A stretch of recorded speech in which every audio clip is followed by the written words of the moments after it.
I really do need a checklist for everything I do. Because I feel like when I start these streams, I have forgotten to do something. And about half the time, I'm right. Welcome to another episode of Under Construction, comrades. I'm your host, Ellis, otherwise known as the Admiral. You know me. Hopefully. I mean, well, I don't know. Do I hope that we get a bunch of new people? Also, yes. Do I hope that you know me from previously? Also, yes. I kind of caught in a bind here. Anyway, we're going to do the daily on Mini Metro, and then we're going to proceed to our route building. This is a regular challenge, so that means it's going to last a while. I'll just put it on 2-speed and see how good we get. I don't know, this feels like I'm being rude to myself to put it on 2-speed the whole time. Like, this is clearly not how the game was intended to be played, but here we are. Alright, let's see, why don't I send you down there, and then you down, oh, I'm out of bridges. Hello, Riley. Oh, shoot. Alright, well, this is already turning out kind of a mess. What if I do this, and then, oh, then I can do that. Because it avoids this little water here, which is practically invisible. It is, I almost cannot see it at all. Hope your Thursday is going well, Riley. What kind of route are we building today? The same type we do every week, try to take over the world. Wait, no. Yeah, I know, Tolbrynd looks kind of different. No, Riley, if you're not familiar with the Tolbrynd Peninsula project, it's a large, realistically scaled route set in the transition era. So we're looking at distances of double-digit miles between points of interest, multiple railroads, steam and diesel equipment, and all of the industry that comes in that bucket. So once we get down here, we're going to get back to working downtown in the Twin Cities of Bellington and South Bellington. Oh, this is going to be kind of a pain in the neck, isn't it? Oh no. I need another thing. Kind of bad, actually. Let's use the pink line to bolster frequencies on the red line. Why not? Okay, and now let's flip this so that the green line is the one going across the river. Mini Metro stands the test of time. It's a great game. They had a good paper logging and cattle industry. Are we going to the Wisconsin area? Oh, are you the person that was telling me to take the Wisconsin Central constantly in in Merchantmania? That was kind of fun. That gave me a little kick.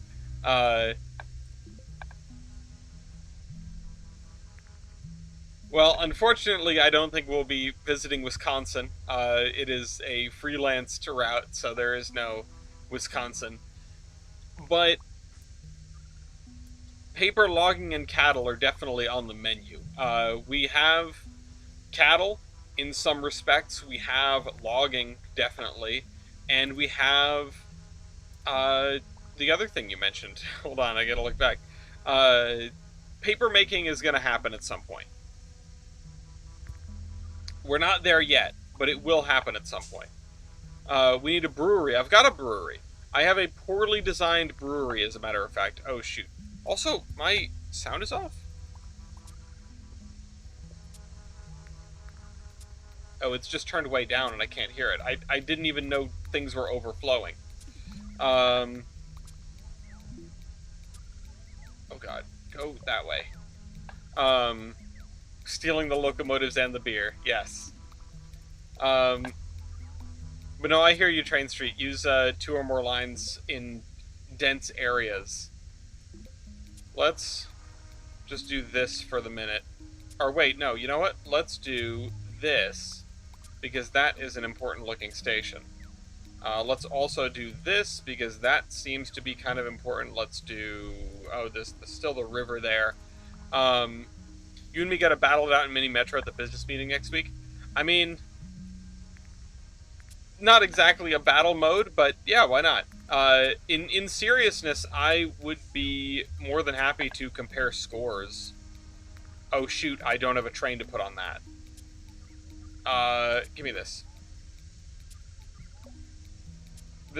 nothing here has a square on the line. Oh, we're so hosed.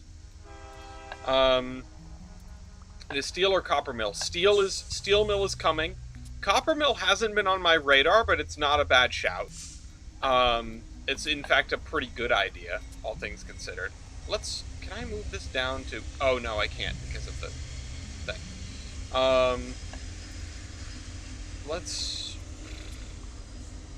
Can I actually do? No, let's do a locomotive, and then we'll take the 2 tunnels because that might help. Let's do that.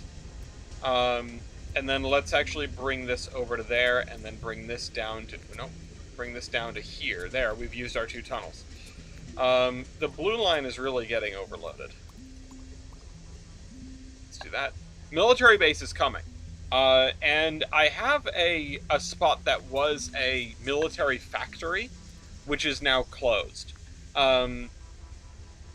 Definitely hang on to all these ideas if you want to see how I've executed them. I'd be more than happy to give a better tour once we inevitably lose this, because that's how mini Metro goes. Although last time we hung on for an unreasonable amount of time, and I can't emphasize that enough. Last time we were in Metro for mini Metro for too long. What the hell? Oh, they're watching a movie in the other room. I was like, did the TV just come on? I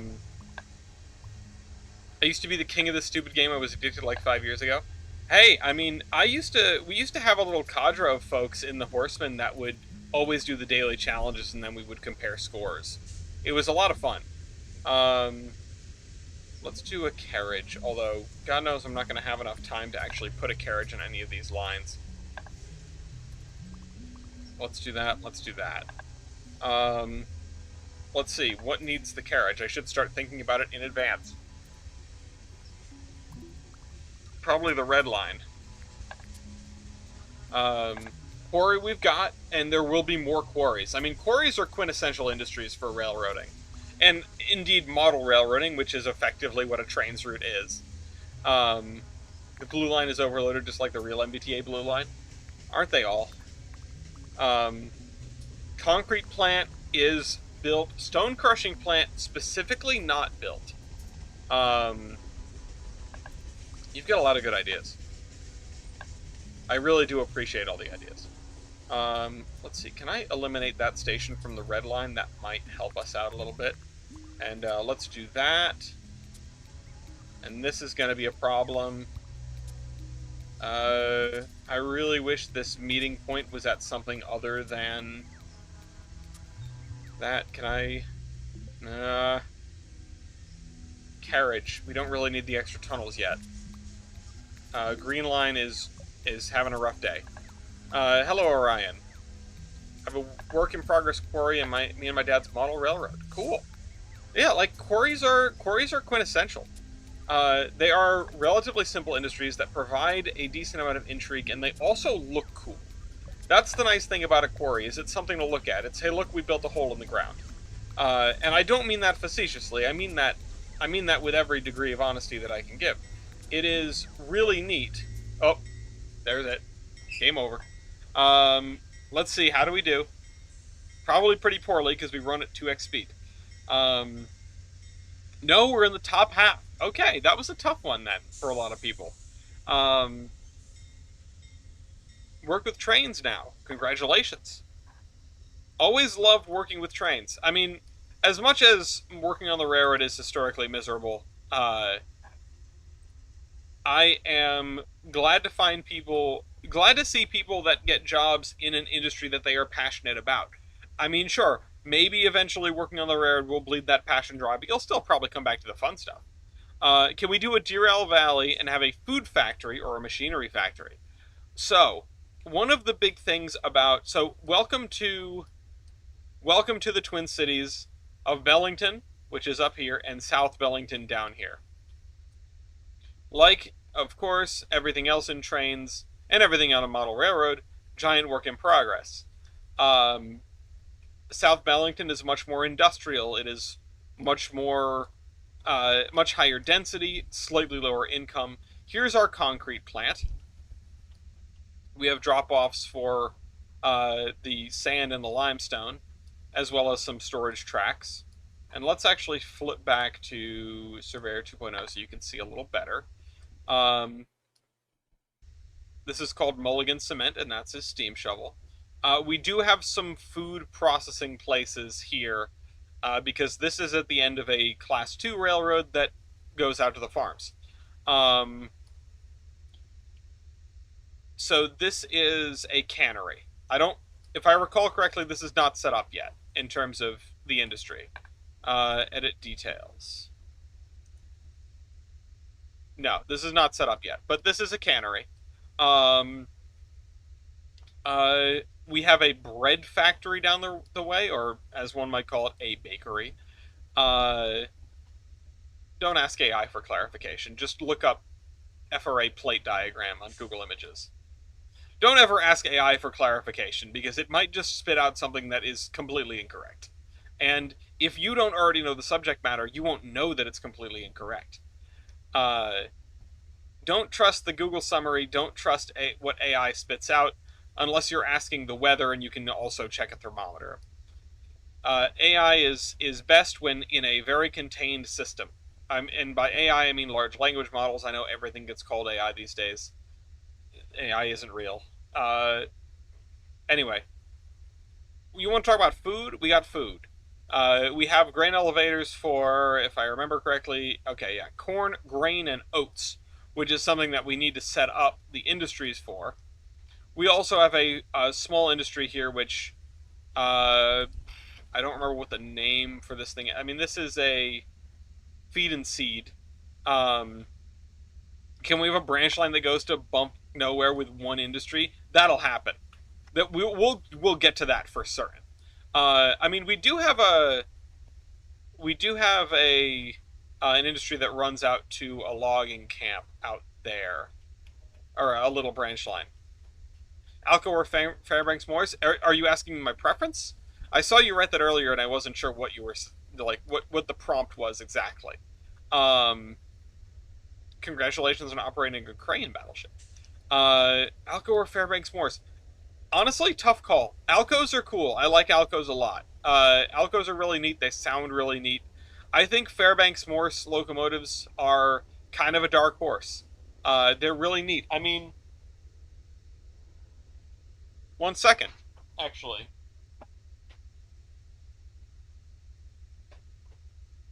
Ah. Let's see. I've got the trading card binder. I think I have an FM in here. I've got plenty of Alcos. I mean, I know when people talk about Alco versus Fairbanks Morse, you're talking about diesel era. But of course, Alco built a dizzying number of steam locomotives across all of its different locations. But I guess it sort of goes to show, since we've made a Fairbanks Morse card and not an Alco diesel card, that we like Fairbanks Morse. Alcos, I'm sure, will come eventually. By the way, you can check those cards out at the website in the description, theironhorseman.com. And why am I like orange? Okay, I swear to God, I don't have, liver failure. What's the word? Anyway, Big Boy or Allegheny? Allegheny. Allegheny, mostly because the Big Boy is great at being second best. And, like, we love the Big Boy for that. It's a big, dumb machine. But the Big Boy gets all of the flowers, and the little, the other folks get none. You know? So, Allegheny, 100%. I mean, I have seen a Big Boy in action. I have not seen an Allegheny in action. And of course, no one, very few people have. I've been eating my carrots. That's for sure. You're about to see me bright orange at the WWF. Oh, what are those? What are these row houses? These are new. Okay. They're actually kind of nice. I'll definitely have to use these somewhere. We've got only two kinds, though. We've got angled roof row houses mirrored layout, and angled roof mixed row houses. So we only have two kinds of row houses for these, which eh, it doesn't give us a lot of legs to put in variety, which is something that we really need.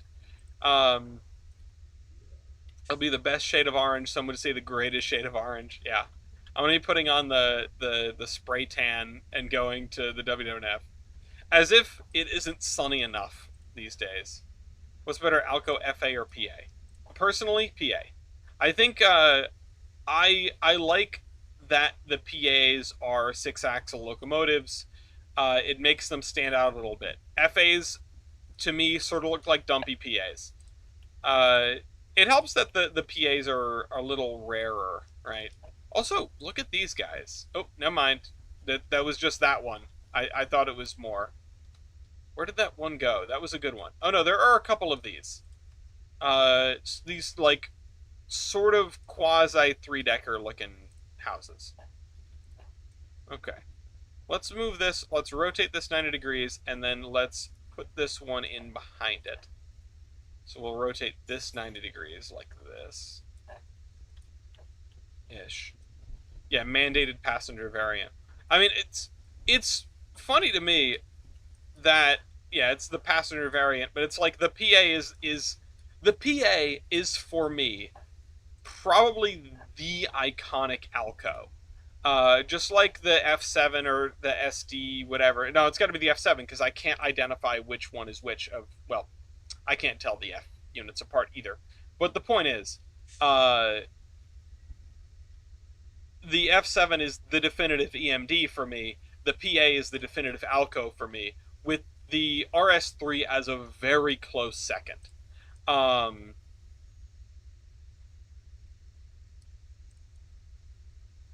so it's it it stands out to me like that. Like, and the Trainmaster is of course the iconic Fairbanks Morse locomotive for me. If you say picture a Fairbanks Morse engine, I'm going to think of the Trainmaster. And then I'm going to think of submarines. But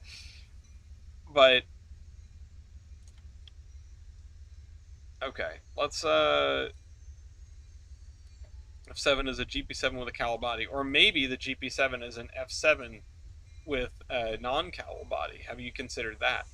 You ever watch cowl unit productions? No, sadly, I don't have a lot of time to invest in train media these days. In watching train media, I feel like I end up in more of it than I get to see myself, which is, both very cool and very strange, and also a little disheartening because I feel like everyone under the sun wants me to well, once everybody wants to have that collective sort of attention. Everyone wants to share the same jokes and the same references and the same thought processes. And I'm not saying like, oh, sheep. I'm saying like, hey, if you've seen this thing, then we can talk about that thing. I always agitate for people to watch things like the seeker-based documentaries, whether that's the stuff on the sports teams, like the history of the Seattle Mariners, history of the Minnesota Vikings, history of the and Meet Dave, of course. Captain A had the story of Dave Steep, fantastic 4-part documentary, or the Bob Emergency. All of these are great, even if you're not a sports fan, really. I mean, the Seattle Mariners documentary reignited my love for baseball by telling me about a team that I frankly had never heard of, despite the fact that they're a Major League Baseball team. And like, I do that, and it's, sorry, to continue the thought, either, also, Orion, we're all the same on the inside. Never forget that. Either the sports stuff or the non-sports stuff. I mean, four-part documentary called Fool Time, which is about the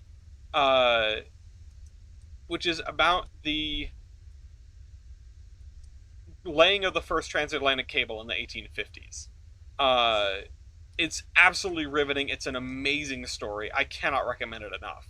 The other one is there's a three-part documentary in the history of the Reform Party, which was a real interesting flash in the pan third party in American politics. And I'm not saying everyone should go and get political all the time, but I am saying that that is a really, really fascinating era. Like really, you know, for all the people who say that the third party is impossible, it shows that it's not, and it's kind of amazing to see how it came and how it went. Anywho, autism forever. I mean, ain't we all? But beg you to get the Wisconsin Centrals because I'm from Wisconsin and also autistic. Well, I could figure the first part out, and to be frank, I could also figure the second part out. It's what happens when you. I mean, it's sort of a foregone conclusion with the train content. Uh, can I get a mirror? Uh, you know, I should have known since I was much younger. Point is, by all means, be autistic. Try not to be so rambunctious, but by all means. All right, there we go.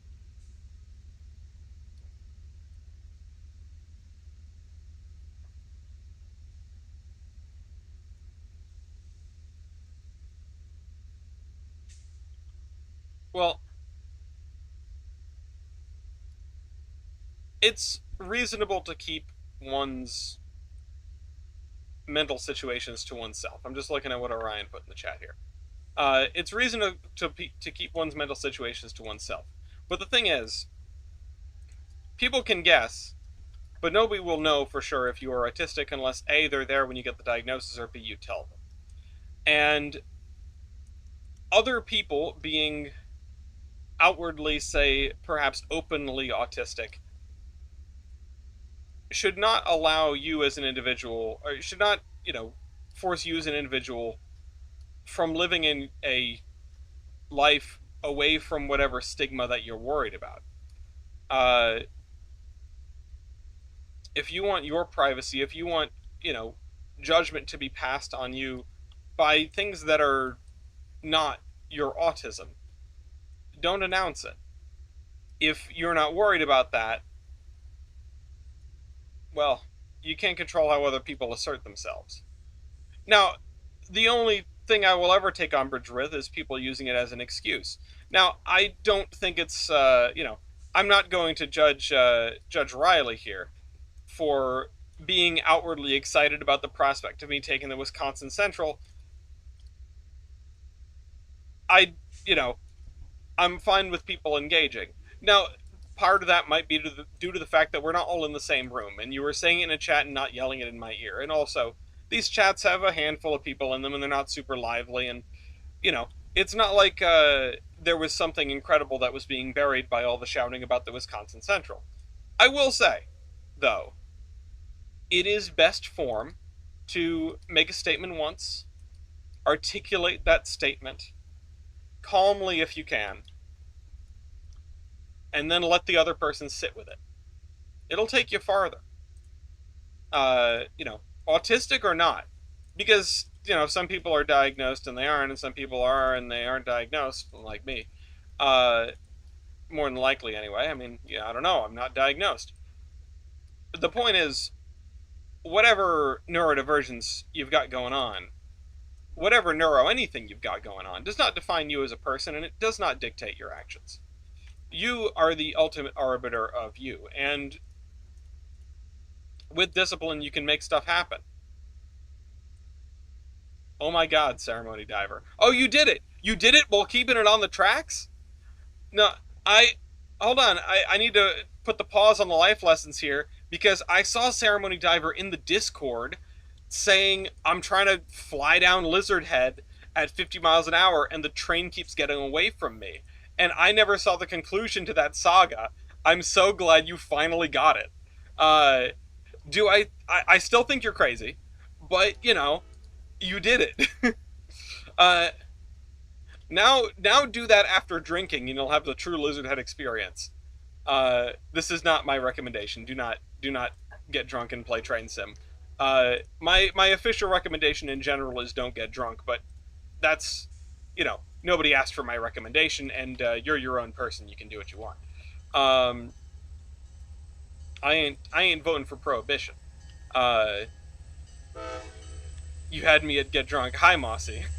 Of course, that's the first thing Mossy says. Of course, that's the first thing Mossy hears. Uh, as long as Mossy, as long as you've dispensed with whatever hangover you get by the time that we all get to the railroad, uh, sure, whatever, get drunk. Make sure you remember to feed Phoebe and Luca, etc., etc. Um, I said 4 other things. You read one of them. Did you? Oh, the GP7 is the friends we made along the way. What did I read that you said? I missed you. Oh, bro's been eating these carrots. That's right. You did say that. Sorry. Sometimes there's a few people here, and I like that.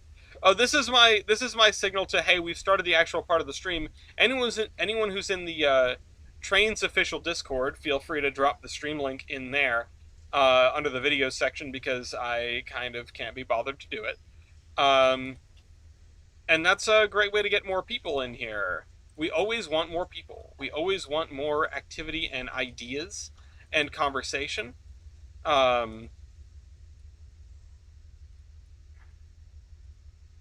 But does this mean we need to start doing super chats? I don't know. If you want to do super chats, you can do super chats.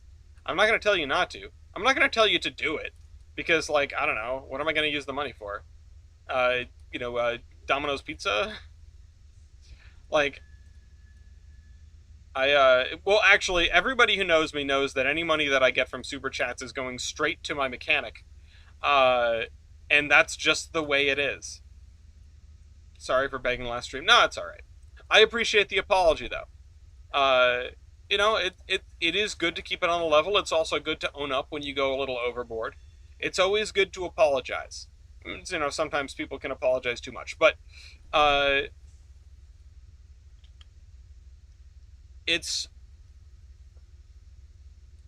humility is a better option than the alternative. And I would say modesty is the same way. Though there are some places where I do not practice what I preach in terms of modesty. Which Trainz is this? This is Trainz 2022, or Trainz Plus, I guess, depending on how you read it. It says 2022 in the top left of my screen here, but Trainz Plus is the thing that I pay for. So I guess that's where the money goes, right? After all. I mean, to be honest, Trainz Plus is like $70 a year, which is, I think, less than I used to pay for Xbox Live. So, like, Trainz Plus, and I spend more hours in Trainz than I ever did playing Halo, or Battlefield 1, my favorite, number one best shooter of all time. Honestly, I can't say favorite. Not my favorite, but it is my pick for number one. My favorite is probably Halo Reach, because I have too many fond memories in Halo Reach. But that's why I had a good old Xbox Live. Back in the days where you had to pay for online. Oh wait, you still have to do that? Oh shoot, they make you do it on PlayStation 2 now? Damn, that's crazy. So when can we start driving? That's a really great question. So, I mean, this is all download station and packaged content. So if you go and find the copies of this that are on the download station, you can start driving it as soon as you download the dependencies. There are copies of it on the download station. Now, does that mean it's done? No, not even close. Does it mean that we typically drive around? Not really, but sometimes I'll do it at the end of a stream, just to see if stuff works. I think when I get confirmation that the new update is not causing problems, like I've heard that it has been, because I have not updated Trainz. When I get confirmation that the new update is not causing problems, we will try doing more driving around. There is a version of this for Tane, right? I think I started this in Tane. You own 12 and 19. there is a version on the download station that should be compatible with 19. Um, it's an older version, but it checks out. Okay, you know what? Let's go back over here because we were doing this last time. Um,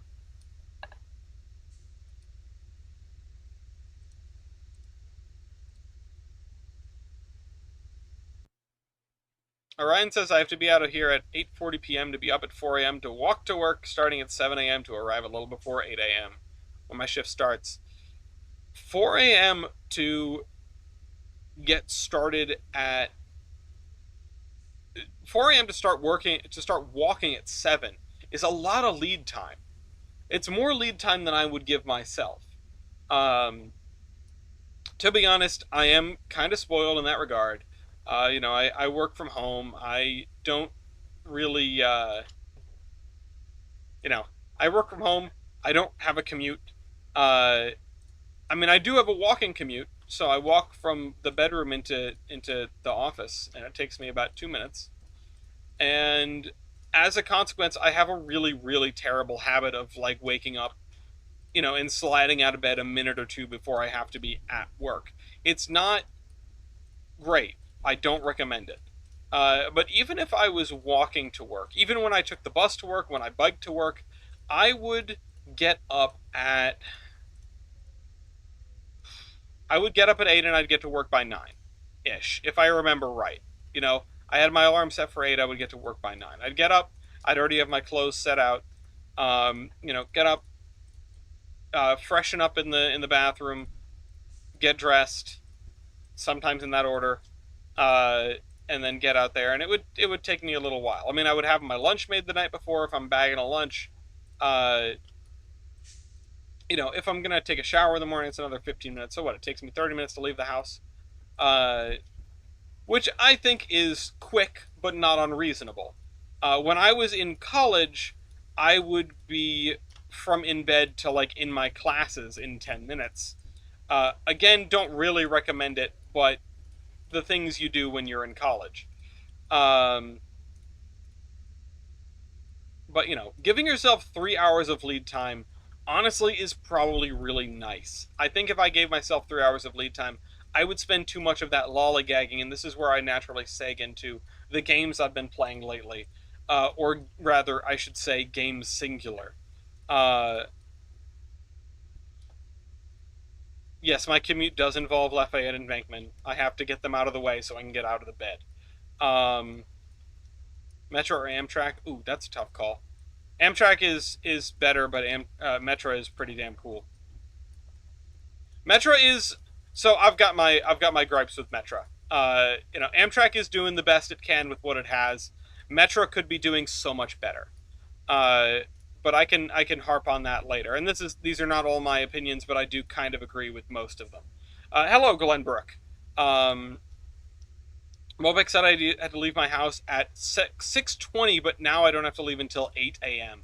That's so much nicer. I also do the 6:20 a.m. departure when I am going to the office in Boston, uh, because I have to get up, get ready, and it takes me 20 minutes to get out the door and walk down to the bus stop, catch the bus to the train station, take the train up to Boston, and then walk to the office from South Station, which it's a short walk. But it is certainly a longer commute than I would like to be doing every day, and I've done the Boston commute quite a bit in the past. In fact, I used to have a 20-minute bike ride in there when I lived further from a train station. But going to the IRM for Diesel Days, nice. I am going to go to the IRM in October. I don't know what exactly I'm going to be doing there. I might do the Pumpkin Patch train if it's running when we go. I'm not sure if I have to book that in advance. Uh, but yeah, I'm going to be in Chicago towards the end of October. Before that, I'm going to be in Seattle, and before that, I'm going to be in Bend, Oregon, visiting the last Blockbuster. Uh, Move to Maine, and your commute will be 15 minutes of driving like mine. Why? Because you want me to come to your office? Uh, I have enough experience moving into offices of companies that WSP has consumed, uh, and no, I'm good. Oh, this is all hovering. Holy cow! Look at that. Look how much it's hovering. The real question, do I care enough to fix it? We'll find out. We will find out eventually. Alright. Mine was just renovated. Yeah, well, I'm good with my office being here. I mean it's gray, but still, yeah, that's the problem. Actually, no, that makes me like it less. The older the office, the happier I was. And in fact, the only good office left, as far as I'm concerned, is Glastonbury, which sucks that that's the only good office left, as far as I'm concerned, because it's in Connecticut. And that's dismal. I don't want to go to Connecticut, but it still sort of has cubicles, and even then, it's been renovated reasonably recently. Um, so I want, it's amazing how I grew up learning about how dismal cubicle life is. How much it's drab and boring and sucks and life draining.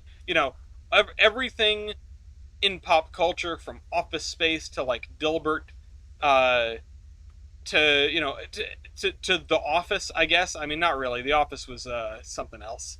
But why are you spinning that way? Go the other way. Um, but like the soul sucking corporate job stereotype, and sitting there and going like, yeah, okay, that sounds miserable. Full well knowing that I'm gonna be an engineer and I'm gonna end up in it. Uh, I cannot get this lined up for the life of me. Please bear with me. Uh, and then I get there, and they have me in a cubicle, and it's like, okay, this isn't so bad, really. It's the meme, but it's not so bad in real life actually dealing with it. And then, like, they replace it. They go, you know what? We're done with cubicles. We're not doing cubicles anymore. They invent something worse. uh, you'd think it would be like, yay, we're done with cubicles. No, it's bad. It sucks. Um, Wisconsin Central or Wisconsin Southern? I don't know Wisconsin Southern, so I'm gonna go with Wisconsin Central. Um, my office has a gym, aka the floor, buttons, some of them red, lockout, tagout, trains, forklifts, cranes, chemicals, and heights. Oh man, that sounds like a great like tag, or like description of a Steam game. You know, uh, like a Steam game that's like some sort of job simulator kind of thing. Uh, that's a great lineup. Come and take it flag, but it's a cubicle. Honestly, yes. Like, yes, actually. Uh, I was the last person in the Providence office, I think, maybe bar one, who had a defined named cubicle all to himself. Um, Part of it was the fact that I had put some equipment in there that was, uh, let's just say, in the way of anyone else using the cube. And eventually, after I had gone on a grand jury for 6 weeks and then gone away to Colorado for two, the office manager said, "Hey, like, we need the space. You can't have a cubicle if you aren't in it, effectively. You can't have your own cubicle if you don't show up to go in the cubicle." And I was like, "Yeah, that's fair," because even when I was in the state and not on a jury, I didn't go to the office very much. I went maybe once a week, on average. Um, okay, let's see. What are we gonna do here? Um, my office is a 2001 Chevy Express. Did Amtrak ever have any of the pure EMUs? Yeah, I'm pretty sure they ended up with Metro liners. Um, we have lots of plants. Congratulations. Um, but yeah, if you take your cubicle from me, I'll throw hands. Yeah, I mean, you've got your own cubicle. Ain't that nice? It is nice. It's nice while it lasts. Enjoy it while it lasts. At some point, WSP will come to take your cubicle.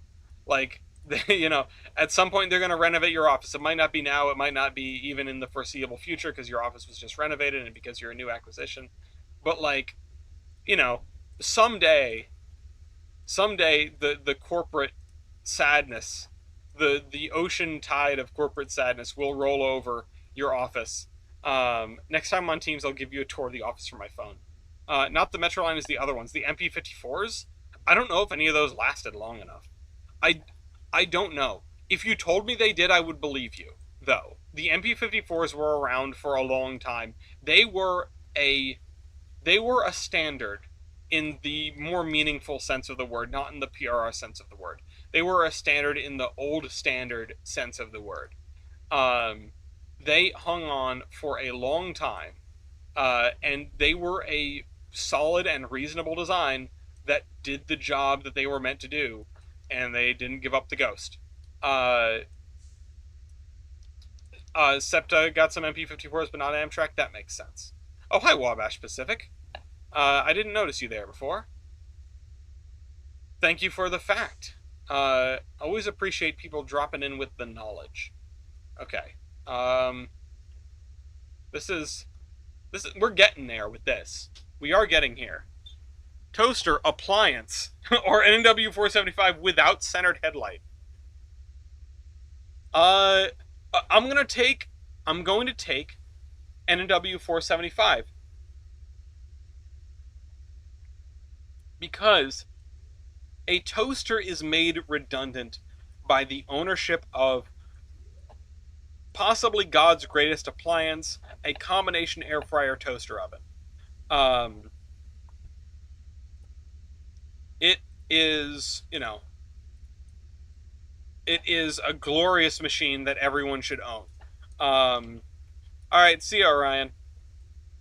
Get some rest for your early start.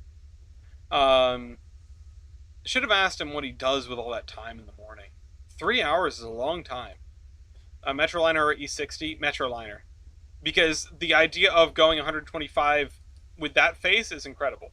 And the E60s, as much as I love them from locomotion, they just don't.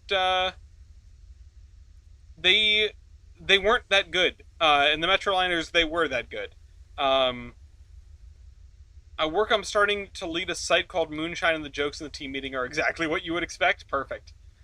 There's a Caravan Palace song called Moonshine, I believe.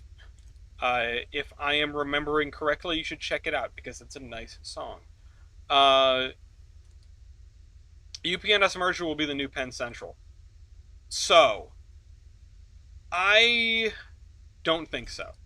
I mean, I get the sentiment, right? And jokes all around. I don't mean to take something too seriously, and I really do hesitate to like go in on this because I know how it feels to throw something out that's more or less in jest and get this very serious response about how wrong I am. That's something that happens all over the internet, and it's always miserable. Uh, it's I don't want to do that. However, if you want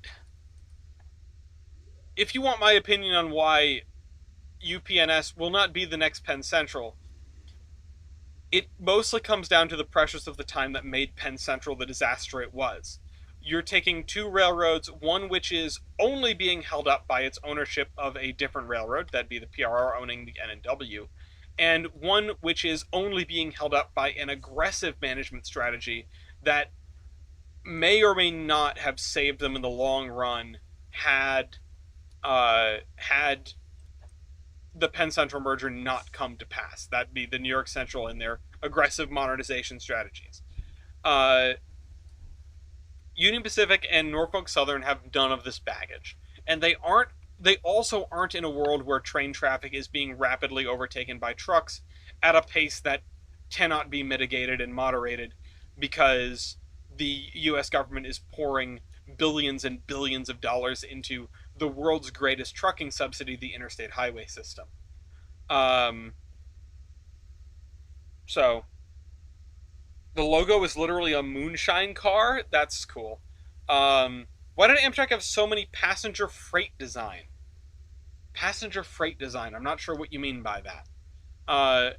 Why do they have so many freight-esque locomotives for passenger service?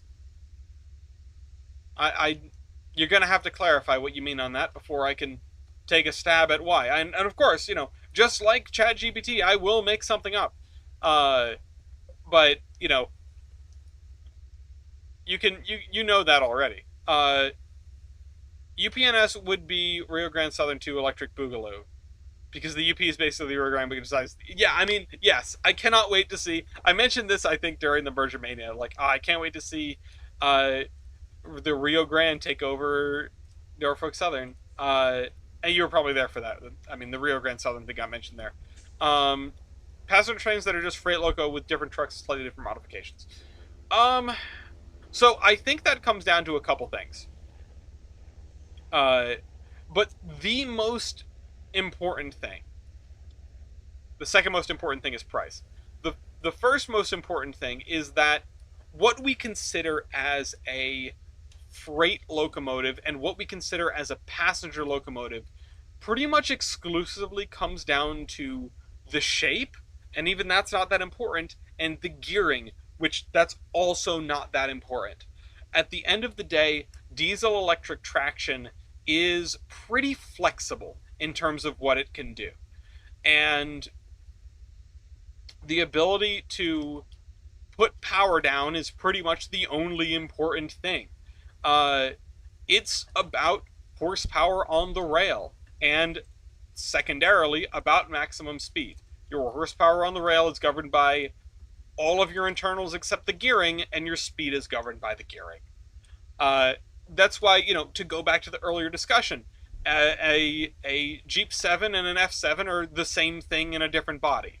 An Alco FA and an Alco FA and an RS3 are the same thing in a different body. It comes down to the prime mover, the trucks, the generators, the motors on the trucks, and all of that stuff is going to be the same whether you are wanting to pull a passenger train or a freight train.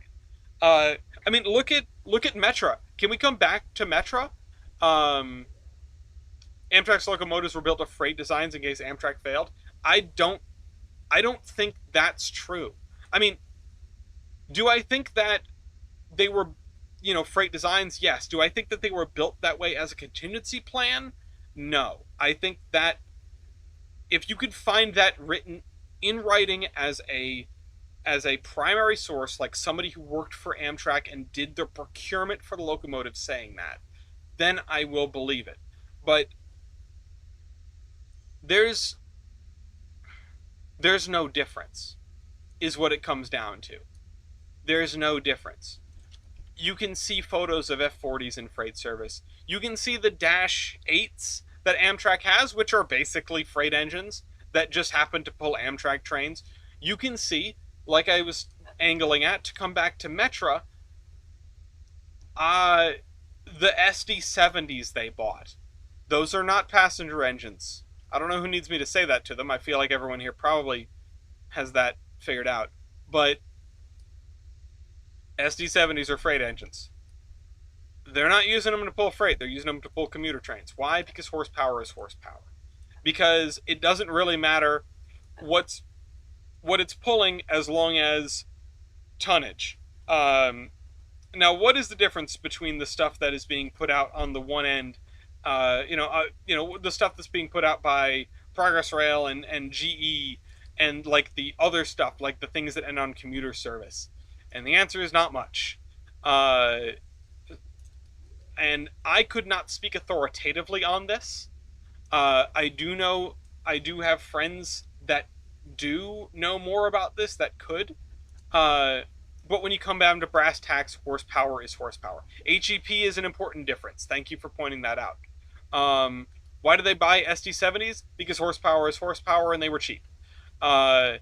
Because they needed locomotives, and so they grabbed something for cheap. They pressed U to open the used market. They found some SD70s and they bought them. Metra is out here playing Railroader in real life. Metra is out here playing Commuter Railroad Simulator in real life. And that's kind of something regarding admissions. Yeah, maybe, because the frames are old, which means they can get around the regulations. There is stuff about that, certainly. But money is the bottom line. Money will always be the bottom line. Sierra Railway 3 or Skookum. Skookum's my... Skookum's great. We love Skookum. I feel like I'm doing a Jersey Light right now. No, I want to grouse about Metra. I want to grouse about how Metra is not rising to the moment. And this is the part where if we were on the Terminus podcast, I would pull up Metra's passenger numbers before and after COVID. Because speaking of office life, things have changed. I don't know if anybody has looked at the news lately, but people stopped going to the office. I don't know why that would be on the news necessarily, but you get what I mean. People have stopped going to the office as much. I can speak to it, and as can many people in my profession, as can people in all brands of engineering, all brands of software, banking, computing, software development, legal stuff, anything that can be done on a computer. I said software twice, I know. Anything that can be done on a computer. Something that you used to go to a place where they would give you a computer and they'd sit you in a little gray box along with a million other little gray boxes with the people that you're working with, now can be handled by Microsoft Teams. And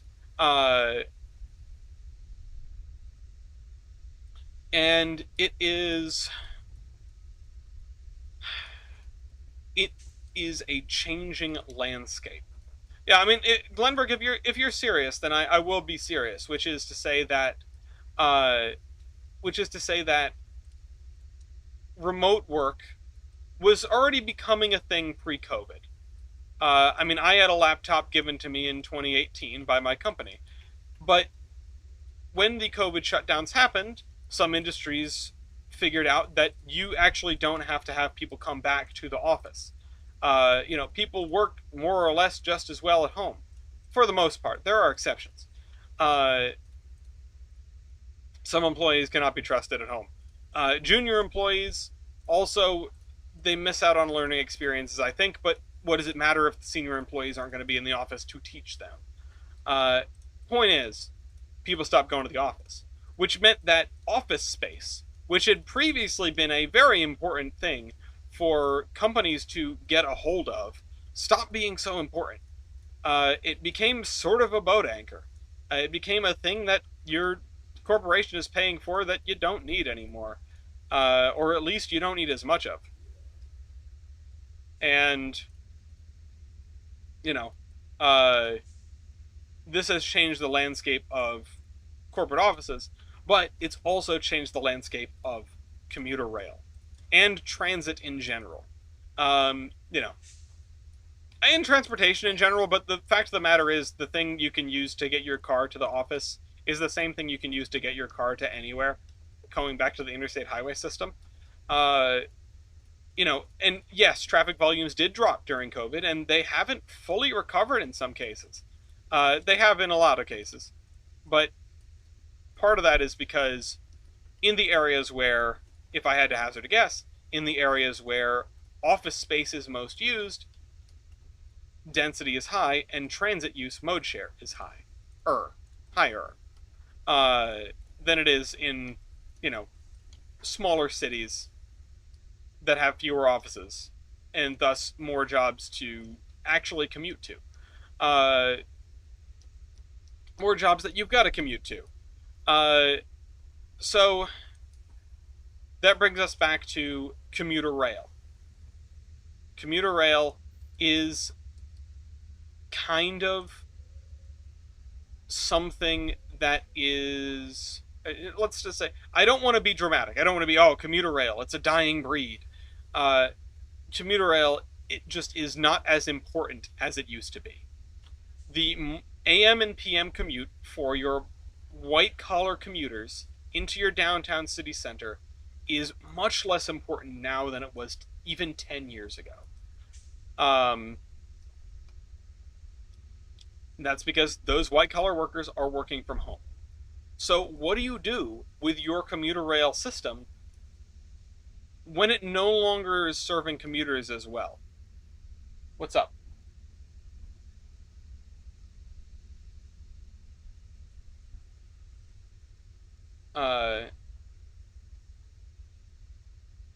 What do you do with your commuter rail system when it's no longer serving commuters? Or nearly as many, at least. And the answer is it either withers on the vine, which is never good, because a car, a person on commuter rail is a person who is not in their car clogging the highway. Um, or you pivot, it withers, or you find a way to make use of all this railroad infrastructure and equipment that you've invested all this money in. I noticed after COVID, malls and stores were basically dead. Yeah, they were losing people to online shopping beforehand, but yeah, COVID totally, it drastically accelerated the death of the mall. Which there are still malls out there that are surviving, but oh my god, there are some dead malls out there. Uh, Riley, I swear you're gonna have to remind me again, but I will come around to what you said. I just want to finish my thought about metro and commuter rail. Uh, I am really bad with getting distracted. Well, I mean, being a hater is not going to get my attention. Uh, Positively.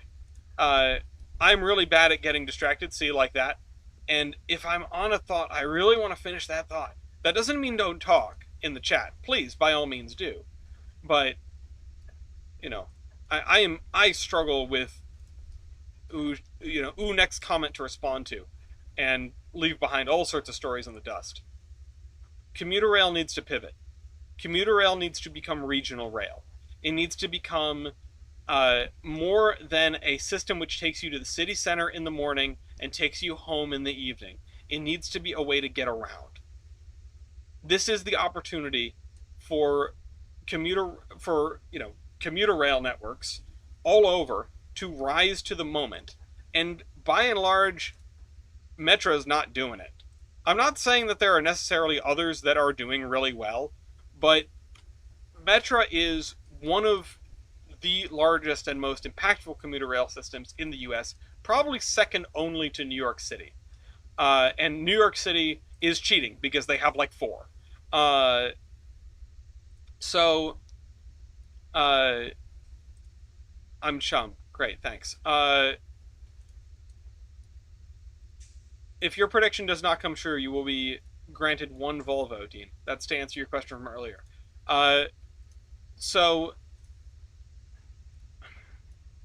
Metro's not rising to the moment. Instead, they're buying SD70s and painting them up really neat. Don't get me wrong, I think it's cool. Was it the most savvy idea? No, I don't think so. I think there was probably a lot of thought that went into the decision for them to buy SD70s. But oh my god, there's so many other things that Metro needs to be doing. Okay, yes, they do need more locomotives. They do need newer locomotives. They can only run F40s for so long. But anyway,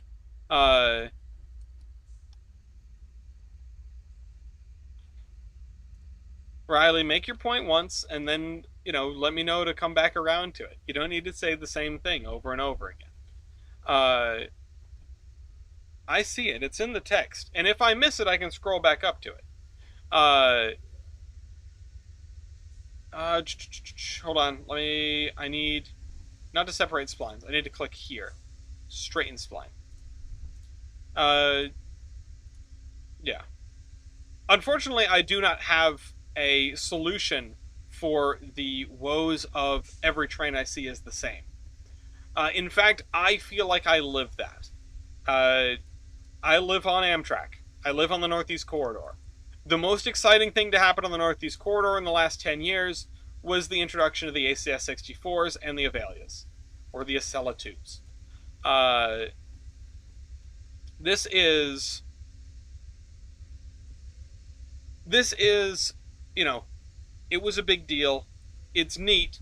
And now I see 3 different kinds of train instead of 2, or 4 if you count the MBTA, 5 if you count Providence and Worcester.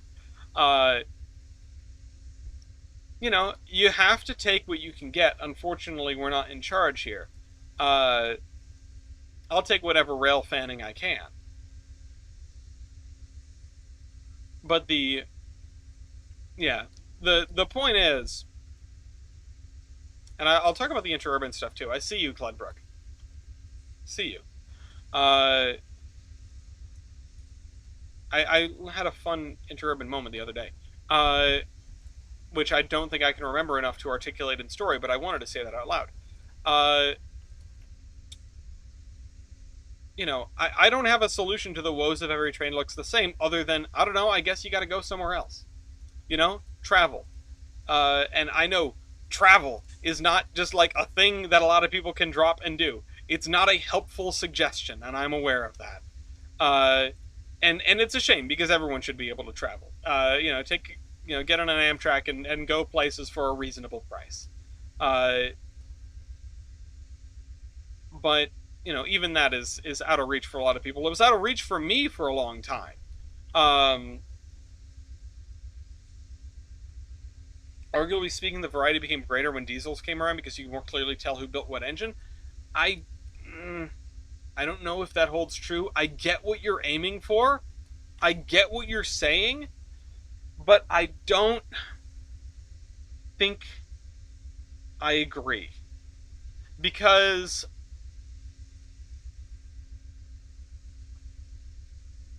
the Steam era might not have had a necessarily obvious delineation between builders all of the time, but but there was still a greater variety. If we come back to the idea of horsepower is horsepower in the modern era, which has basically been true ever since diesels could MU, uh, ever since the invention of the MU capable road switcher, every diesel is interchangeable with every other diesel for almost every job. The only exception is taking six axle power down, down areas where it's going to do mean things to the track. Uh, the paint schemes is a very reasonable point to make, though. In the Steam era, there were not that many paint schemes. There were the streamliners, which, some railroads had and some railroads didn't, and everything else was pretty much black for like 100 years or so. You get a little bit of variation in the early days of Steam and maybe the first 100 years or so, but that tapers off towards the end of the 19th century. By the time like the 1890s roll around, or even before then, steam locomotives start to look pretty samey. In terms of just coloration and general vibes. They are still all very different. The most variety we ever had in locomotive types was probably, well, transition era, but that's cheating, was probably at the height of steam because you had so many different things. You had so many different locomotives because every locomotive was suited for a particular job. You play Railroader enough, you start to notice this. But even Railroader does not really encompass it because it doesn't have all of the pressures that a real railroad would have on maintaining a diverse steam roster. But that's a discussion I've had another time. Patching gets you variety. Yeah, that's an interesting one. When every railroad had different configurations for their locomotives, yeah, I mean, that is true. I think that's more of a factor of us running out of railroads than running out of locomotives. There is still difference among and between the different rosters, but horsepower is horsepower, and if you are a railroad the size of Norfolk Southern, for example, and you're getting new locomotives, you're just going to buy as many of them as is reasonable. You're going to buy as many of the same locomotives as is reasonable. You're going to put in an order for 100 engines, 200 engines. Something the likes of which was not seen in the steam era outside of the largest railroads. The PRR making 400 and change K4s and 600 I-1 decapods. The New York Central ordering, a few hundred, I think, in total, J class Hudsons, J whatever's, J blanks, J1s, J3s, J2s. All of those add up to a few hundred. You know, that's the kind of thing you really didn't see in the US because railroads were so damn fractal. You had lots of little railroads. Now, you did have stuff that came from the manufacturer as sort of a standard design. Stuff like Strasburg 90, you know? Uh, these locomotives that you just sort of go in the catalog and you buy one. And they might customize it a little bit, but for the most part, it's the same locomotive as, the other railroads have. But you were buying one of these catalog locomotives usually if you were not a very large railroad. So while there might have been a lot of them built, they didn't end up in the hands of large railroads who had the money to pay Baldwin, for example, to design them a bespoke class of engines that exactly suits their needs. As opposed to, that one will get the job done, put in, call them up and place an order. Or, telegraph them and place an order. Write a letter, more likely. Anywho, yeah, 200 484s. Canadian National 484s. The stuff that one of the trading card packs that I'm working on is for the Model Railroad Club in Lansing, Michigan, and we're going to be doing one of the Grand Trunk 484s that was streamlined and was sort of not a hand-me-down, but like an addenda to the Canadian National Order. I wish that BNSF would do heritage units. Yeah, I agree. I also wish BNSF would do some proper heritage units. They've got a lot of really cool heritage. The thing with BNSF though is they have heritables by way of never repainting anything. So they've got that going for them. I was surprised as anyone when BNSF trotted out 250th units, like actual 250th units. I was like, oh shoot, like they actually did it. They actually proved they can do this. But I guess, hey, I mean, Warren Buffett, divested himself of his ownership position in BNSF, and now I assume he's just raking in the money from it instead. So maybe that's the wall that needed to come down. Frisco unit would be pretty cool.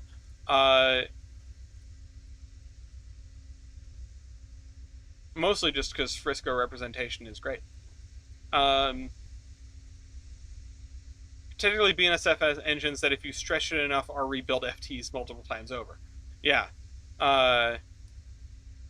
You know how CN ruined your railroad. CN really has a history of making a mess of things, don't they? I mean,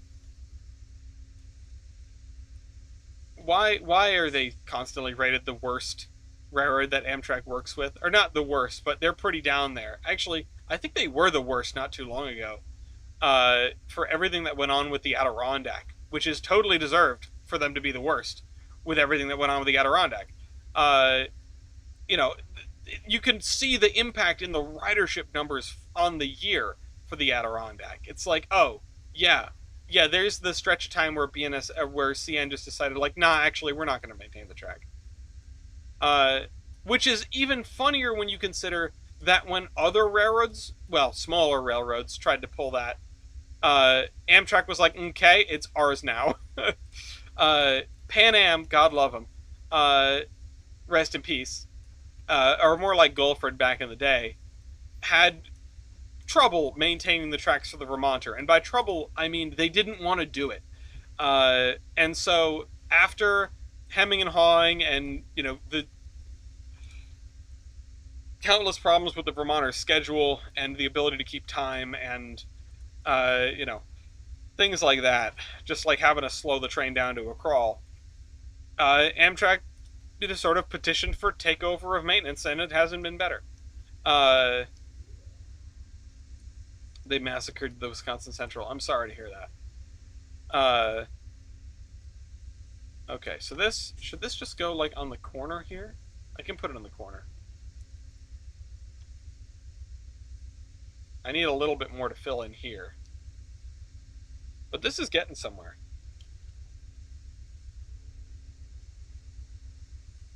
Okay. I saw something. I think I missed some conversation. info got around at a snail's pace about confusing diesels. I mean, okay, but if you're confusing diesels like that, then steam locomotives are going to be like unbelievably confounding. You know, I don't think it's the information that's the problem here. It is seeing variety. It's not identifying.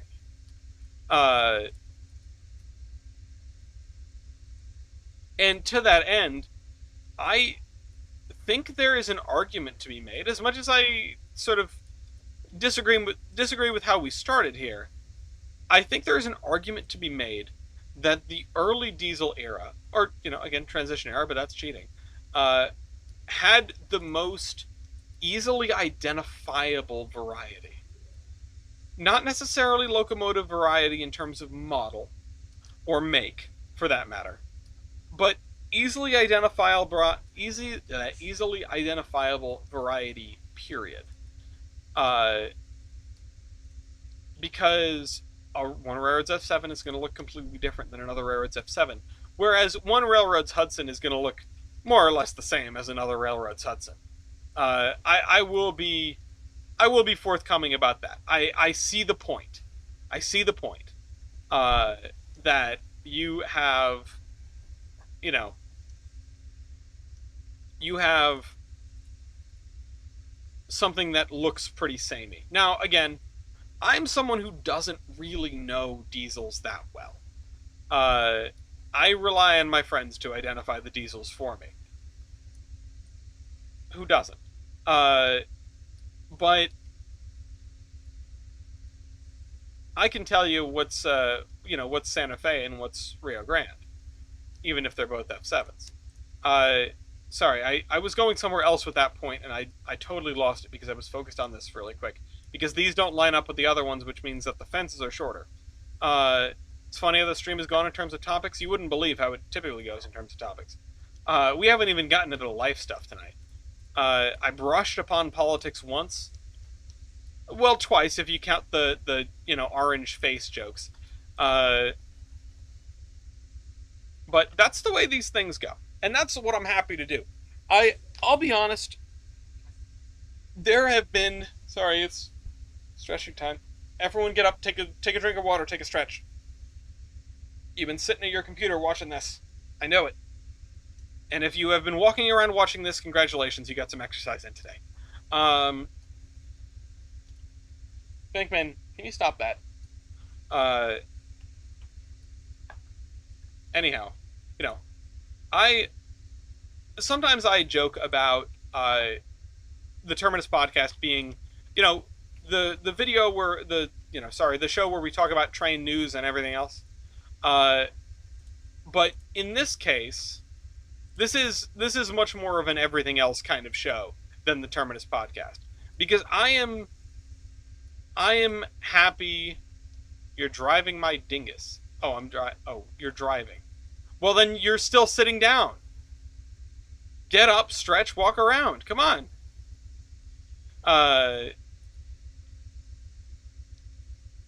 Anyway. Also, you're a dingus. I used to have to watch this as I walked back during last year college. Hey, I mean, you were walking. It's good. I support, frankly, putting this stream on while you are doing other things. I don't think Trainz route building is necessarily engaging enough for somebody to lock the hell in and watch me slide roads and buildings around for 3 hours a night. I expect this to be in the background of you playing Minecraft. I expect this to be in the background of you washing dishes. I expect this to be in the background of driving somewhere, as long as you're not looking at the screen. Also, Dean, don't be responding if you're driving. Let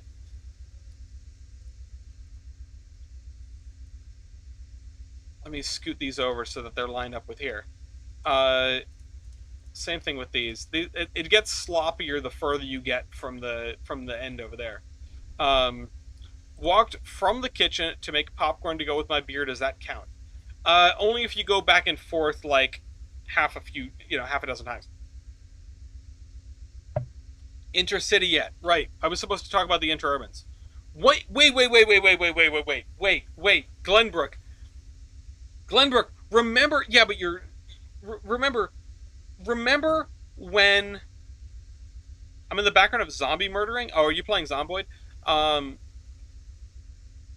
we didn't already talk about that. Remember a few episodes ago when I was streaming and something came up in the chat and there was a little icon next to it, and we found out that it meant that it translated something into English. That YouTube thought you wrote something to me in. Also, hi Mason. I didn't notice you here before. YouTube thought that you guys wrote something to me in another language and translated it to English. It just did that with your message, Glenbrook. It translated interurbans to intercity.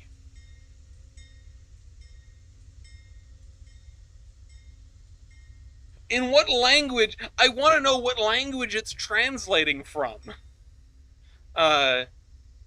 Taco pasta. Oh, taco pasta. That reminds me of some gnocchi stuff that my wife made a little while ago. It's fantastic. Taco gnocchi. I think it's time for a new industry. It's a really good new industry. You want me to do industry stuff? We can do industry stuff. It's also getting a little bit quiet. I noticed that we've got stuff dropped. Went from 15 people to about 9 people. I have no idea because you wrote it in English. Oh, YouTube doesn't know that. Okay, did we make this one? This is going to be a pain in the neck, and I will figure out this as we talk about interurbans. So, Glenbrook, you were talking about how much you wish we had more in the way of interurbans, and I 100% agree. I mean, interurbans did what the commuter rail didn't. In a lot of places, they were not. You bring people from the greater area into the downtown. Like, yes, they did that, but interurbans a lot of the time did more than that, and they sort of wound through areas where heavy railroads wouldn't bother to go, which is really neat.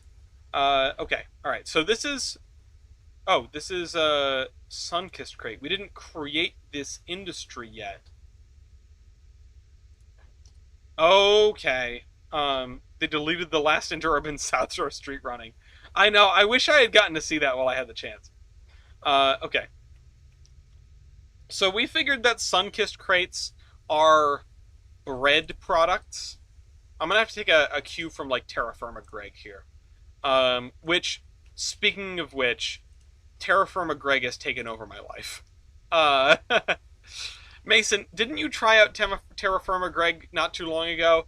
It is absolutely incredible. But I will come back to that. I'll talk about that later.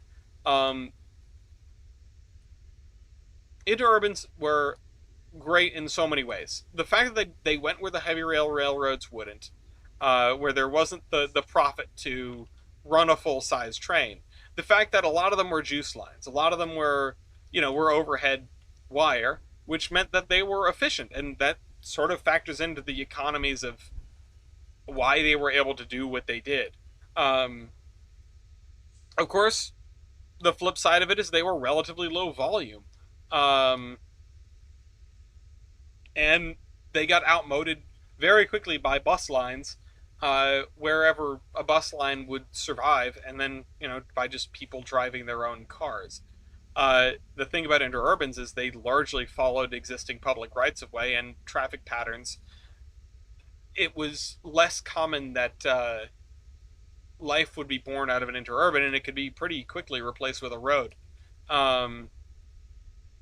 Sacramento Northern was probably cool. Was that the one where they transported the stuff to it by barge? Did you see my big quest to find all the location of that one photo of the GNRGW 1013? Is that the one?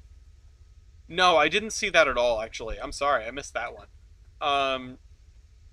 I would love to see more interurbans come back. The closest thing we're going to get is very ambitious light rail projects, which, tough to get a light rail project off the ground these days. Alright. Hold on, let me... Feel like that's a Dutch languageism. Could interurbans be financially viable in today's day and age?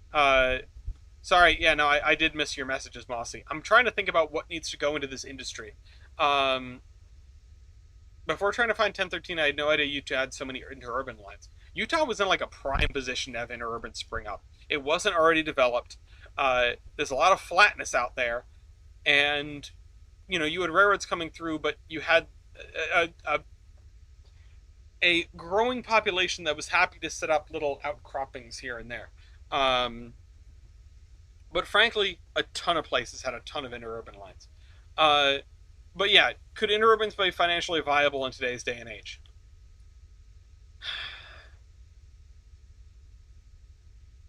No. Actually, that should have been an easier question to answer. No, of course not. Commuter rail isn't financially viable in this day and age. Long distance rail isn't financially viable in this day and age.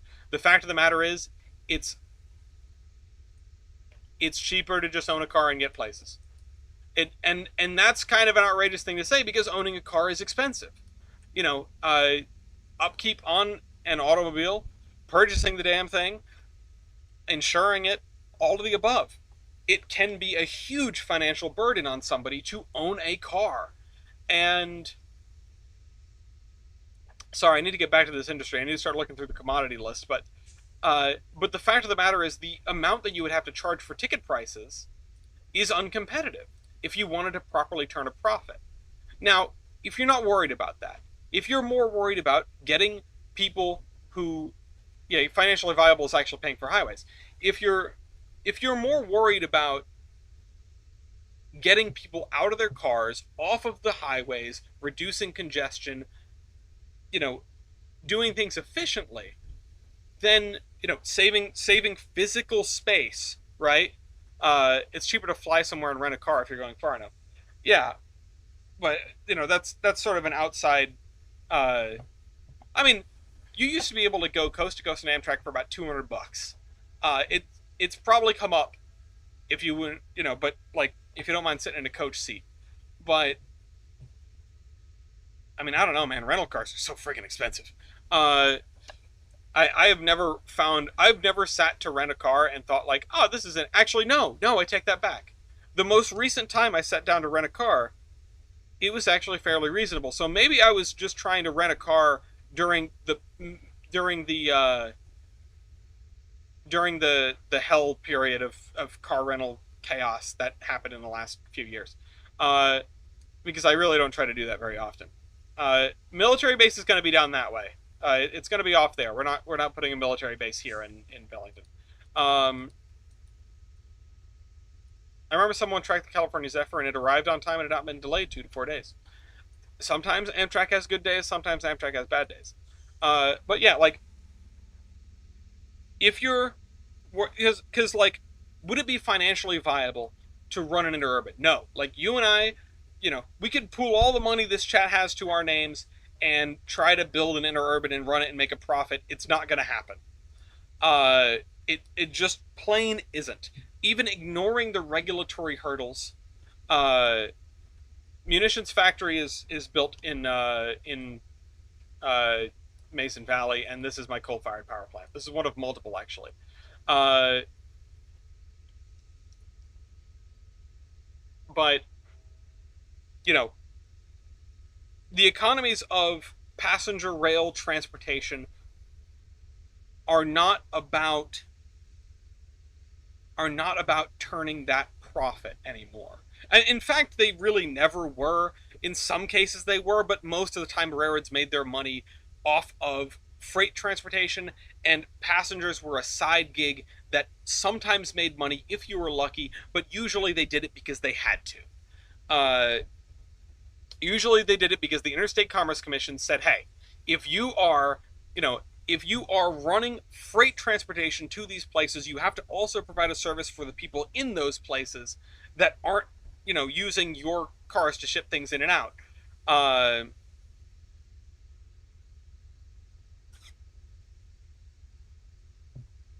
but like,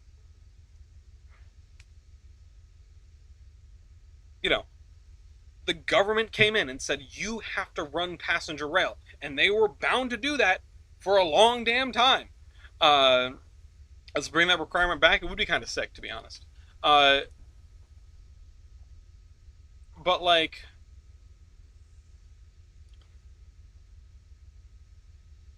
and a few railroads figured it out. A few railroads, for a little while, made money on their passenger services, made luxury trains, but some trains made money and most trains didn't, uh, in terms of passengers. And that's, I have not popped open the books of every railroad, but certainly by the end of it, they were really running out. And in the modern era, that calculus certainly hasn't changed for the better. Okay. So, if you're more, to come back to the point, if you're more worried about making a profit, that ship sailed about 70 years ago when the Interstate Highway Act was signed. That was a unbelievable amount of money, and still is a lot of money, poured into infrastructure to make driving a car cheaper. To make driving a car easier, to make driving a car viable, really. Burlington Northern did have passenger service. Yeah, BN was around before Amtrak, right? Well, it was GN, and then was Burlington. When was the Burlington Northern merger? When was the Q and the Great Northern merge into BN? But so at that point, the script flips. At that point, in the 1950s, the script on transportation flips. Not to say that the governments, the municipalities, etc., were not supporting passenger rail, supporting rail, and supporting transportation in general before, because they were. Absolutely, they were.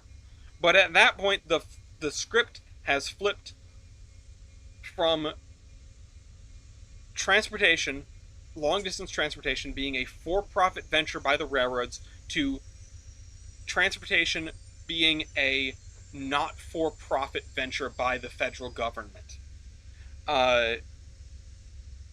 It is,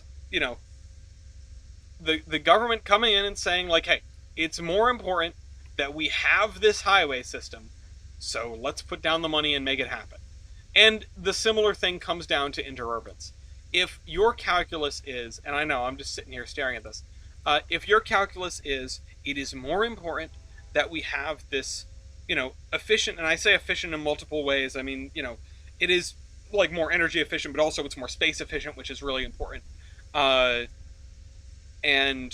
monetarily efficient to maintain that kind of right of way. More efficient, ideally faster, safer, method of transportation for the people that live in our society. If you are saying that is more important, then that's where the money goes. But would there be any logic in removing public funding from highways the way it's done with the railroads? Vice versa, maybe, where rail infrastructure is publicly funded. But the problem with highways is there will never be enough money to maintain that highway. That is the issue. That is the problem. Maintaining highways is expensive, and in places where and a lot of time highway maintenance comes from gas taxes. So a toll effectively, and actual tolls, and well managed, those can cover highway maintenance for the stretch of highway that the tolls are on, or for roadway maintenance in general. But that is still a tax that is levied on users, that is then turned around and put into a road maintenance budget. Now, you would have to pull open the books of all these municipalities to know if the gas tax covers how much they're spending on roads or not. You'd have to do some digging into toll roads to see if the revenue from the toll roads covers the actual cost of maintaining that road, and indeed the cost of building it in the first place. The thing is, it's so much easier to do that with a railroad, especially in the modern era where the stuff's already built, because of economies of scale. Because the railroad can move stuff for much cheaper than you can move stuff in a car. The railroad can maintain their right-of-way for cheaper than you can maintain a highway. So you're, you know, here during the Manhattan Project, they had to truck uranium from Tennessee to New Mexico, and that wasn't an easy drive. No, you can point to all sorts of military and military adjacent reasons why we have the interstate highway system, and all of them center around Eisenhower in one way or another. We should have never moved on from canals based. I'm not going to be running anything. I'm going to build this industry. I'm gonna lock in to build this industry. Two of those drivers went out to found Waffle House. They were driving uranium, and then they went out to fund Waffle House to found Waffle House. That explains so much. Last message of yours. No. I agree with you wholeheartedly. Good night, Glenbrook. Thanks for tuning in. Okay, let's change gears.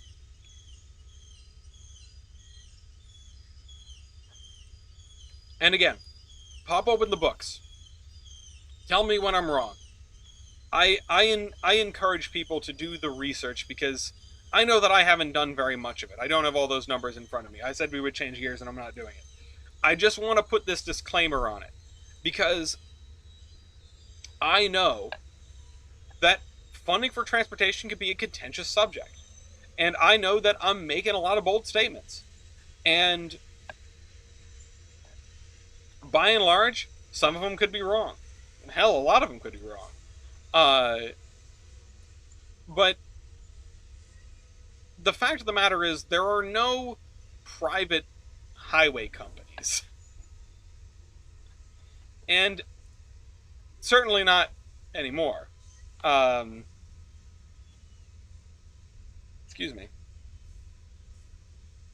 And where you have toll agencies, sometimes they make their money and sometimes they don't.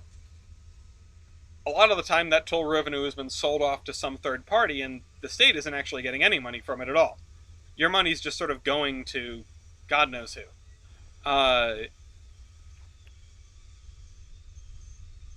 But, if toll roads made money, we would have seen more private toll roads. Instead, we got private railroads. Railroads we know make money. At least when you're moving stuff, that makes money. Okay, so let's look at this.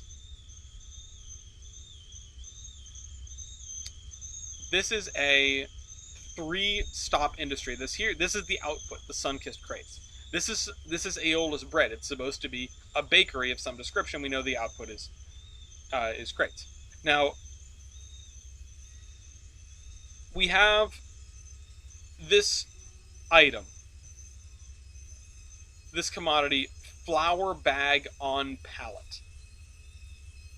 Now, flour bag on pallet. Yeah. Also, the stream on my end just dropped from like 10 viewers to 1. I don't know what it says on your end, but I see that shoom, it just went down. Oh my god, it's so squeaky. Tell me if I have to turn the stream down, by the way. I have to turn my volume down. Jesus Christ. 8. It says 8 on your end, it says 1 on my end. That's hilarious. Okay. So we need to bring in stuff that... now Dean's playing Gary's mod while driving. That's very impressive, actually. I can't even be mad. Flour bag on pallet. Oh, that's kill... Alright, I gotta mute that. I muted the wrong thing. Can I still hear it, or is that just my ears? I can hear it, but it's not going out to the stream. Okay, fascinating. Now I'm learning. Did you turn on the green line camera?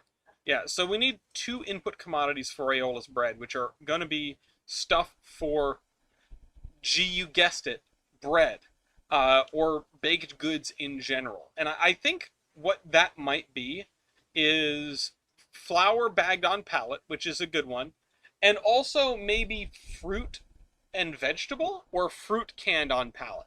One of the two. Um,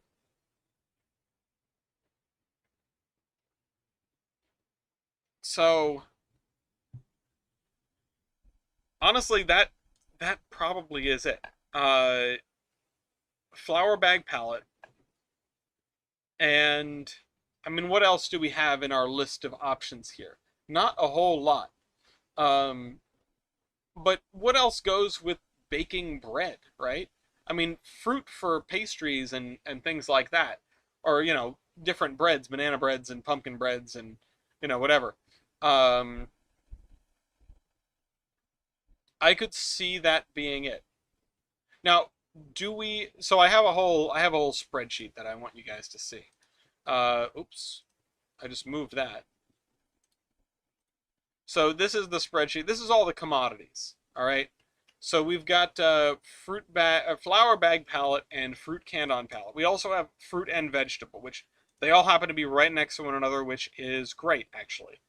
Um, if we look at the commodity balance, we can see that we haven't used fruit canned on palette. We've used fruit palette, which is here, and fruit palette is being consumed. So we could also have fruit palettes, but I think we might want to have. Well, let's see. What else is consuming fruit pallets? Commodity. This is farm equipment, fuel, petrol, fuel. Fruit pallets have got to be an olive. Yeah, okay. They're at the warehouse downtown Olive. Okay. So if we had fruit pallets going here, then then we would have more, we'd have fruit pallets coming from somewhere and being distributed to more places. So that's one thing. So we get more use out of our fruit pallet producer if we use fruit pallets. On the flip side, if we do fruit canned on pallet, it allows us to do something different. So what do we think? More of the same or something different? Uh, Nuts, yeast, corn. Uh, yeah, not a bad shout. Let's turn on the video again. Many breads use milk and eggs. That's true. I guess I don't know if we have a milk commodity. Let's find out. Oh, you know what? Of course we have a milk commodity. What am I saying? We've got milk trains on the railroad. In theory, anyway. Milk trains. We've got milk cans. But the thing is, I don't really want to be doing that. I think nuts, yeast, corn, packaging materials. Many breads use milk and eggs. I don't have pilk trains either. So let's look at this place. This is like a straight up grain elevator sort of situation, right? Like this right here. Also, are these two different buildings? No, it's one building. Okay. Um, this right here is some kind of aggregate drop off. Um, we could use milled flour, or not milled flour. We could use just some kind of grain, right? We could drop it off with a hopper. Um, Oats. We've also got, yeah. I mean, we could make corn. We could do corn for cornbread, like was mentioned. We can do grain. I think I might do grain. So we haven't. We know we have an aggregate drop off. It's either corn, oats, grain, or barley, and we're not doing barley. Or no, we've got wheat as well. I'm surprised I don't have barley. I know we've got barley around, but these are inbound commodities, not outbound commodities. So maybe. Oh no, this is a yeah. These are inbound.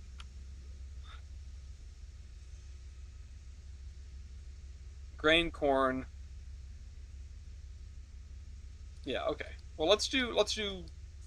Should we do grain or should we do wheat? I'm gonna go with wheat. Wheat makes more sense to me for bread.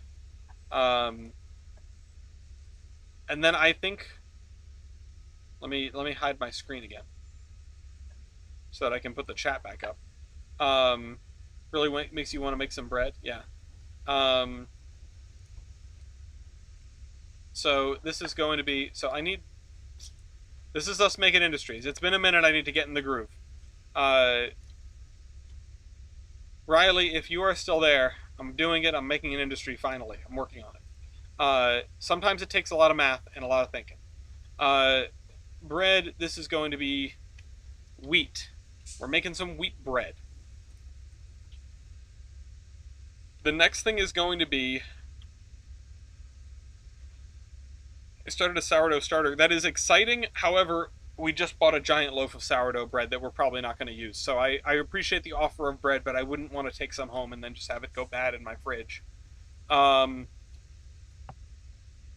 So we are still going to have fruit. We still need to have fruit. Are we going to have...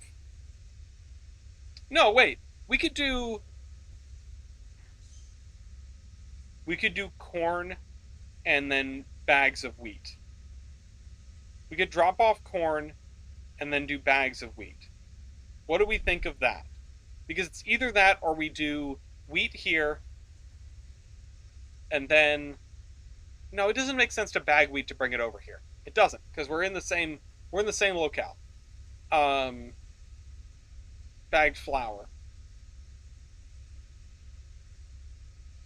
Okay, it's either we do corn and bags of flour or wheat and some kind of fruit.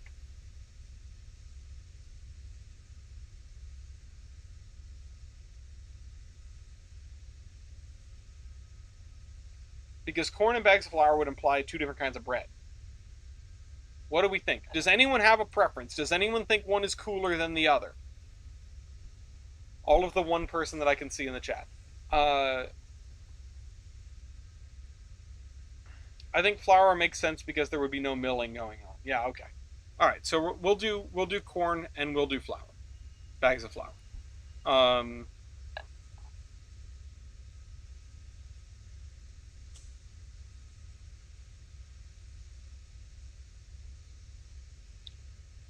Corn.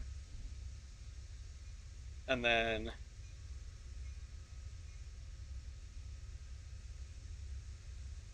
flour. We do actually already have a place that is making flour. No corn either. It would still be corn flour, which is still flour. But the thing is, we have an aggregate drop-off thing here.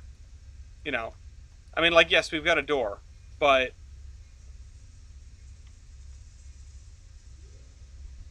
this screams hopper drop-off to me. You know what I mean?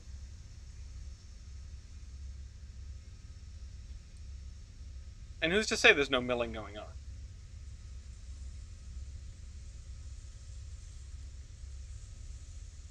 Could mill stuff in here.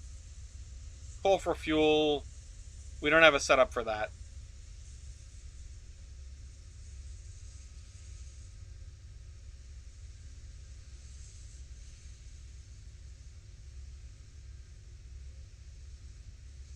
Why does this setup preclude milling? I would think you could mill the stuff in here, transfer it over, and then bake it in here.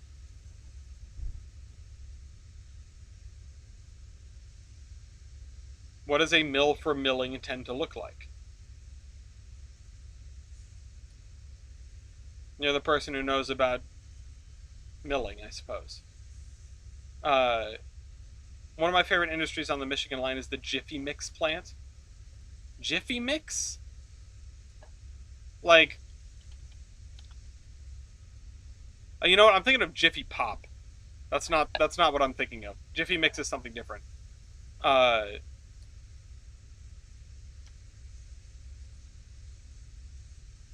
You do what? I lost everyone deliberating. Everybody left. This is the part where we're down to a few viewers. Send the stream around to people. Don't actually. We're getting towards the end. No. Let's make an industry finally. I need an industry link. You do know what milling is. You got a series about a mill town, which I enjoyed the first 3 episodes of, and then got very busy with things, and I've not come back to yet. I feel bad about that. You know more about you know more about milling than I do. Which is to say, it's not a very high bar to clear, but you know it is what it is. Um, no. Mills. Mill is mill. Um,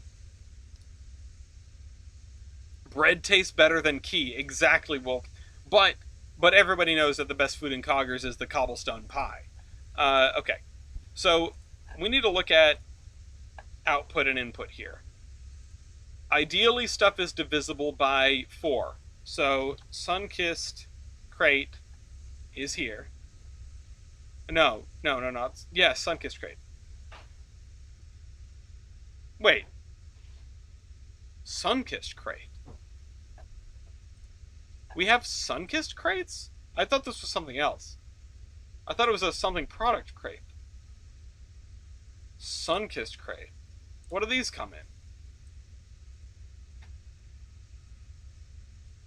Reefers. Why did I set this up for Sunkissed crates? This is a bread place. They're not taking in oranges. Okay, hold on. I need to go back to refresh my own thing here. We have San Marcos product crates.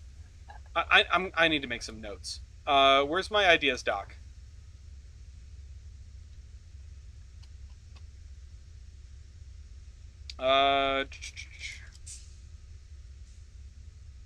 Product crates. You guys are gonna ride with me on this one too.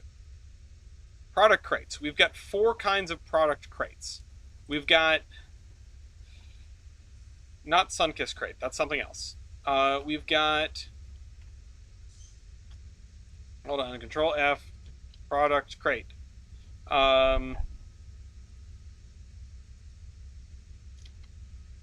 We've got 3. Del Monte, San Marcos, and Tartan. I thought there were 4.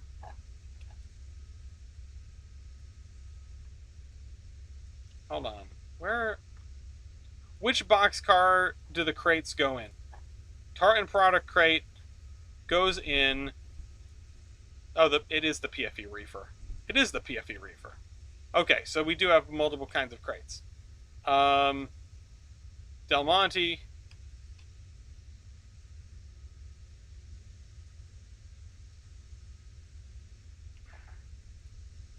Del Monte, San Marcos, and Tartan. So we've established based on this,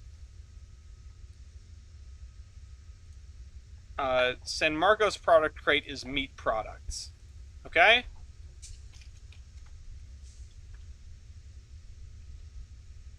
San Marcos, meat products. How did they spell San Marcos? Okay, it's capital M.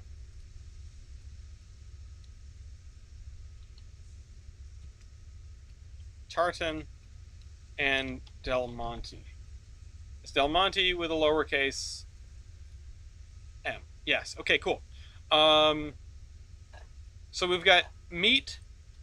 We've got vegetables, which have got to be Del Monte, right? Like I don't think we ended up using Del Monte product crates. I think we ended up kind of getting stuck around that.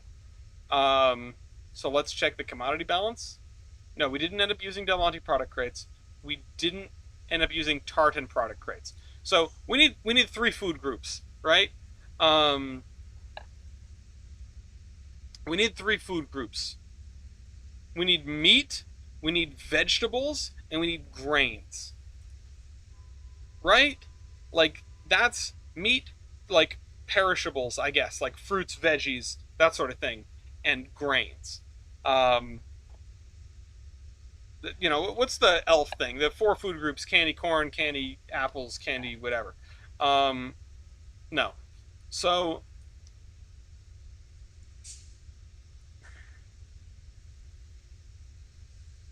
brain needs to work. Del Monte is vegetables, so Tartan must be grains.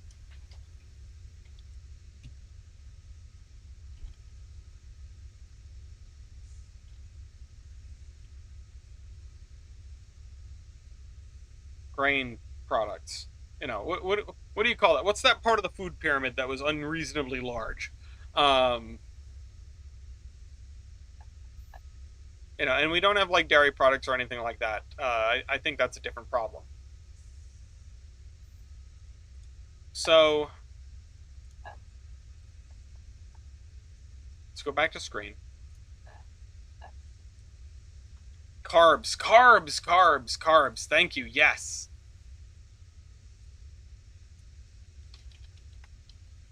All right, so that means it's going to be San Marcos is meats, Tartan is carbohydrates, and Del Monte is veggies. There we go. We found the answer. Thank you, Mossy. You know what's the other reason why I keep losing track of people in the sidebar? Is that my window actually covers your profile pictures. So it's just at and then the name. Especially when we've got Mossy and Mason back and forth in here, I can't tell who is who. Anyway. So this is going to be the one that... Okay. Remembering the rules of doing industries, which is every industry needs to have only one kind of transportable commodity. When am I getting a second monitor? I have so many monitors. I have a pile of monitors. I don't need more monitors.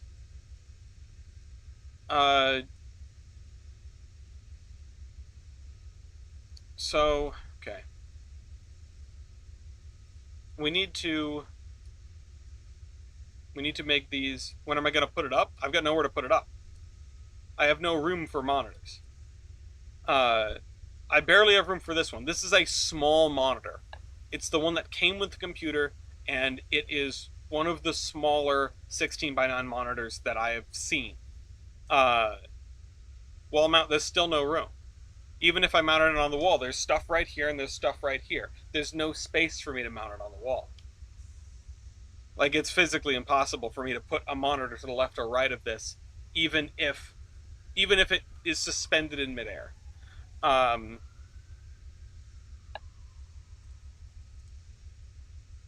That's just the way it is. Okay, so we need to have it take in corn. Just regular old corn.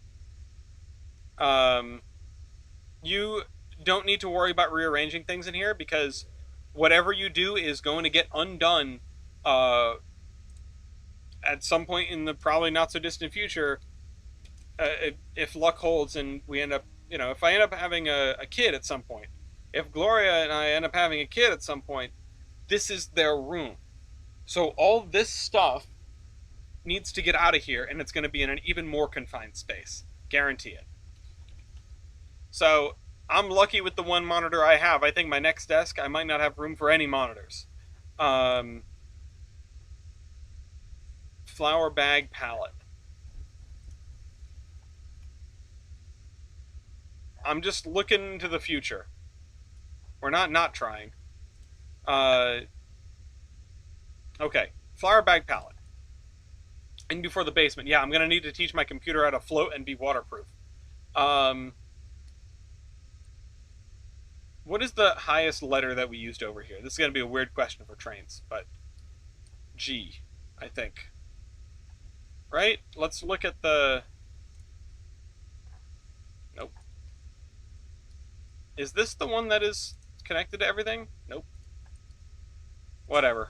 We'll start with K, because why not? Okay. So we need...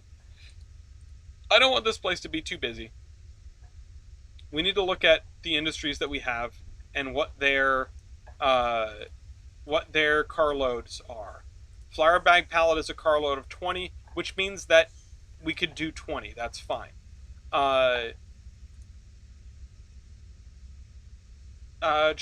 Next one is the product crates. San Marcos product crates. Or, sorry. Yeah, right? That's what we decided. No. Tartan product crates. All the product crates are the same. Tartan product crates are 2,000. 2,000 is divisible by 4. That makes life easy. The third and final thing is the corn, which is 60,000, which is divisible by 4 pretty easily. When y'all have kids, will they know the gospel of 2-foot? Of course. They're going to know 2-foot, they're going to know Roy Carpenter's Beach, and of course they're going to know how to build a route in Trainz, because when I die, somebody's going to need to take over this project. Okay, so I was thinking 1 carload of corn, 1 carload of flour makes 2 carloads of product crates. So products, switch this over to items so the math is easier and makes sense. The max units has got to be twice the size of our consumption, so 120,000. It's going to start with 60,000 in the bank because that's half of what we've got. The way bill needs to be set to 50%. And that's all it needs to do, except for tracks. We're going to have it unload corn from the vehicle.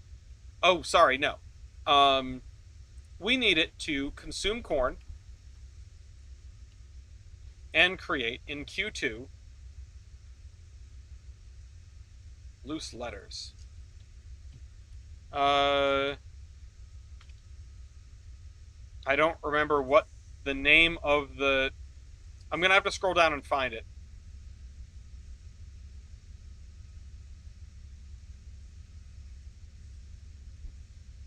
Nope. Haven't found it yet. Where is it? I don't remember what it's called, is the problem. You'd think they would just sort of be all in a line. Ah, character. Okay, let's do character K.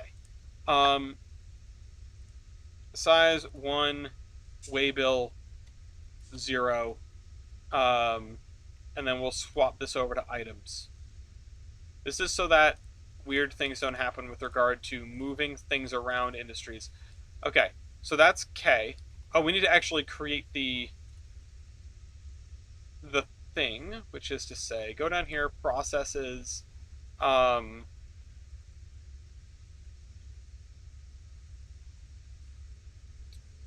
duration. If I remember right, it's 26,100 is a quarter of a day. Yeah, 21,600 is a quarter of a day. 21,600. And then we do this, and then it consumes a quarter of a carload of of corn, and produces 1 character K. Okay. Next, this is going to be 2 boxcars of flour bag pallets. And watch this. I'm not going to be able to click on the damn thing. Oh, there we go. Okay. And the letter that comes after K is L. Size 1, waybill 0. Flour bag pallets come in carloads of... What did I say earlier? Flour bag pallets come in carloads of 20. So we want to do 2 carloads, so that's 40. And we need to do double that, so that's 80. Set this to 50%. Products. Set this to items. Set this to items. Go over back to here, and then we're going to set this to 40 items to start with. And then we need to unload flour bag pallet from vehicle. And then every 21,600, you're going to consume 10 flour bag pallets and produce 1 character L. 21,600. Start enabled is true. Okay. So yeah, we're consuming 40 a day. This is going to be 10. That's going to be half that. All right, character L. And then we go over to here. This is our San Marcos product crates, or Tartan product crates, rather. Tartan product crates. we don't want that because it's not in units. So let's flip over to Tartan product crates, flip it into items. We also want the character K and the character L.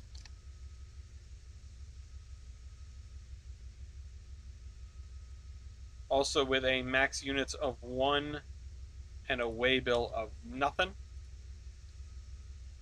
I don't actually know if that'll stop it from posting waybills, but that's not important right now. Also going to flip these over to items just because it makes my life easier. So, Tartan product crates, a carload is 2,000 of them. So if we're spitting out 2 carloads a day, that's 4,000. 4,000 times 2 is 8,000. So start it with half that, which is 4,000. Set the waybill to 50%.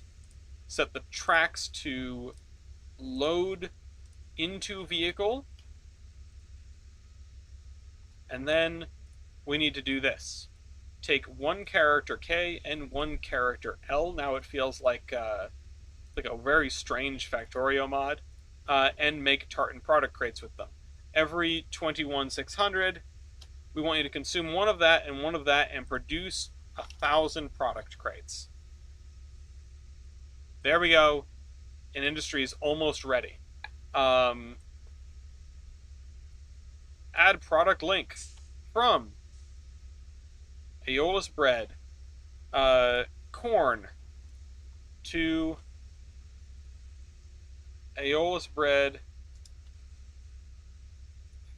No, to Aeolus bread Sunkist crate. What do we want to move? We want to move character K. Perfect. Save changes. Go on to the next one. Add a product link from Aeolus bread flour to Aeolus bread Sunkist crate. We want to move character L. So this is what will happen. I see that I haven't heard from Riley in a while, but if Riley was still here, I would service this industry just for kicks, because why not? We haven't driven things in a very long time. Riley, if you're still there, sound off. Last chance to get some Alco action. Actually, we don't have Alcos here. What Alcos would these guys have, as a matter of fact? The railroads in this vicinity would not... The Gilson Eastern does not have Alcos. It has PAs, but that's it.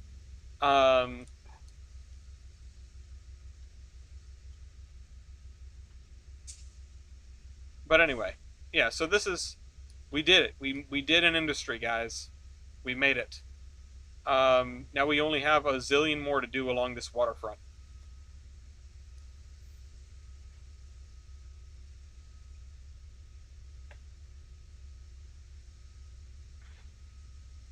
To answer the obviously facetious question of why I have so many monitors is just because when people give away computers, they usually give away the monitor with them, and I never turn them down.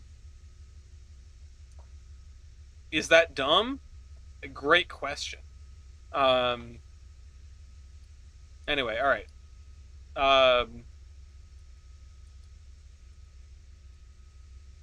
So, what's next? We populated most of the sticks over here, which I thought was pretty fun. I need like a cruddier grass to put down underneath it, like this, because these are not going to be manicured lawns. But that's honestly not quite nice enough. I want to try. This'll do. This is perfectly depressing.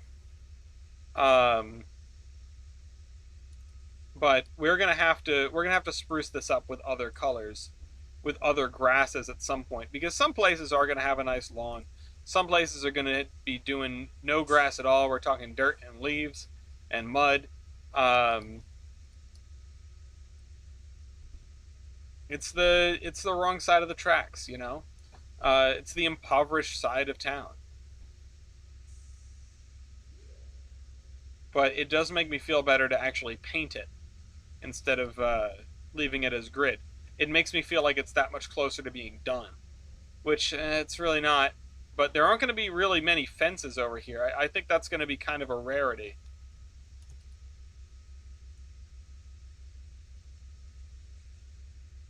Something just made me think of the Sandlot looking at this. And that's true. We need a Sandlot, I think. And it brings me around to something totally tangential, which is the old blind guy in the Sandlot, the guy who owns Hercules, the dog. Asks the kids to come by and talk baseball with him once a week or something like that at the end. Um, and yeah, chain link fences are probably going to be it. And it made me think like, he's lonely, he's old, he's on his own, he's also blind. So my first thought was, well, how much baseball could he really talk? And it's like, it comes back to a thought that I've had for a long time, which is baseball is the perfect sport for radio. And lots of folks listen to baseball games on the radio. I mean, I don't mind listening to a baseball game on the radio. I'm fine with having that up in the background. Um, I think it's, the way to watch baseball is either in person or on a radio. You don't get nearly as much from watching it with your eyes on a screen as you do a sport like football or soccer, to name a couple that are on the brain right now. You know, Baseball is a unique sport in the way that it moves. Baseball moves not at all, and then all at once, and then not at all. Thank you, John Boyce, for that. You know, that statement. Um, must have been why it was such a popular sport. I mean, I think it might have something to do with it.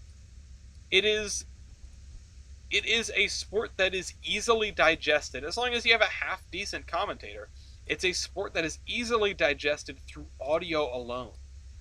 Um, because there's usually only about one thing happening at once. The ball can only be in one place at a time. And yes, that's true of other sports, but NFL football, for example, there is a lot going on in that field at the same time.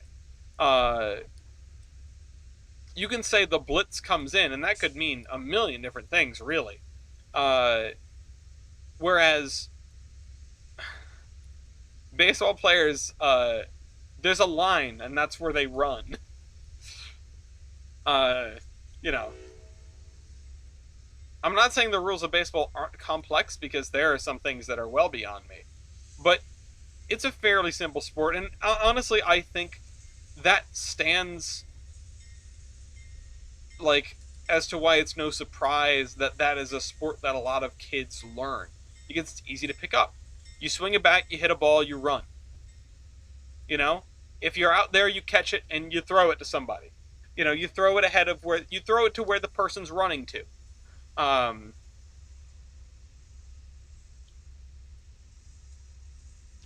anyway, we have our not quite so green grass over here.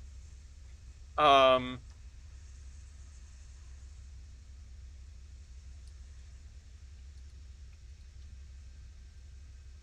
well, if Brian were here, I'm sure he'd be happy to know that the industry that's named after good old Aeolus finally got some stuff set up for it. We've got about 20 minutes left, and I'm not sure if I have it to, I'm not sure if there's something else that I want to pick up, although maybe throwing down some fences over here wouldn't kill me. Something else I would love to do is put in like a giant hedgerow along. We already have it in some places. Oh, you know what? We definitely need a chain link fence here. Oops. I need the chain link fence first. I want the more modern one for along the side of the tracks.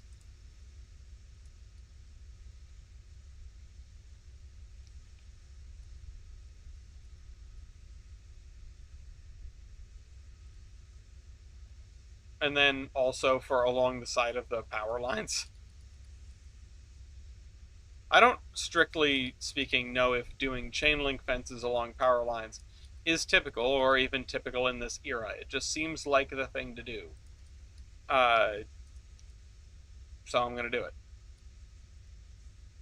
Especially because, like, the company's probably worried about the riffraff wandering in under the power lines.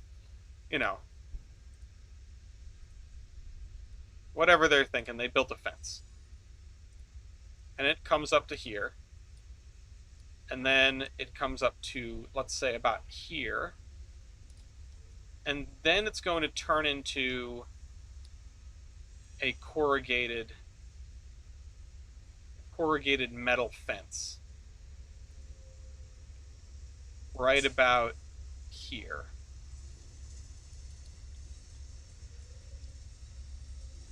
Control-Shift-F to open the side panel.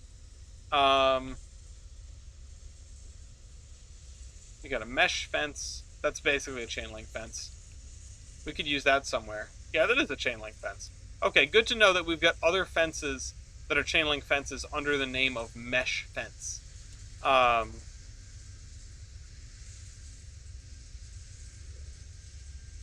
This is too new. You know what? In fact, I'll cut this back to about here. And I'll run it also... Nope, that's the wrong way around. I'll run it also behind these houses here. And then... Let's see. Not chain link. I want, like, a scrap metal fence. Ah, there we go. I knew I had one. Because, I mean, it's a junkyard. It's a giant junkyard. Of course, they're going to have a giant scrap metal fence. Oop, nope, wrong way.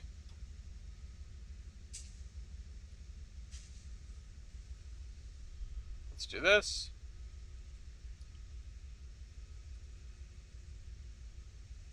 Yeah, baseball is pretty easy to pick up. And pretty easy listening. I mean,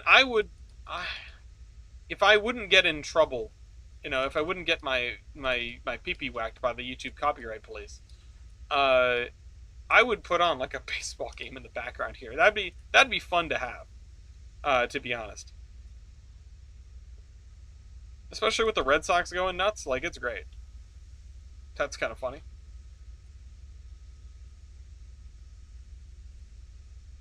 Okay, let's bring this to here, and then corrugated fence this here. Actually, no, let's flip back to the other one for this entrance.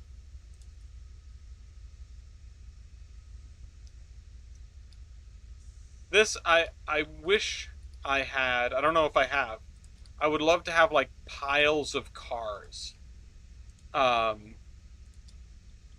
To just sit. Okay. That's fine. And I don't know how far I want this to come out. And I did it again. I keep putting the fence in backwards. But anyway. I wanted to bring it up earlier, Mason, if you're still here. You know, Terra Firma Greg has got me. It's got a grip on me. It's got a hold on me. And I decided that I hate myself. So I'm playing it in hardcore.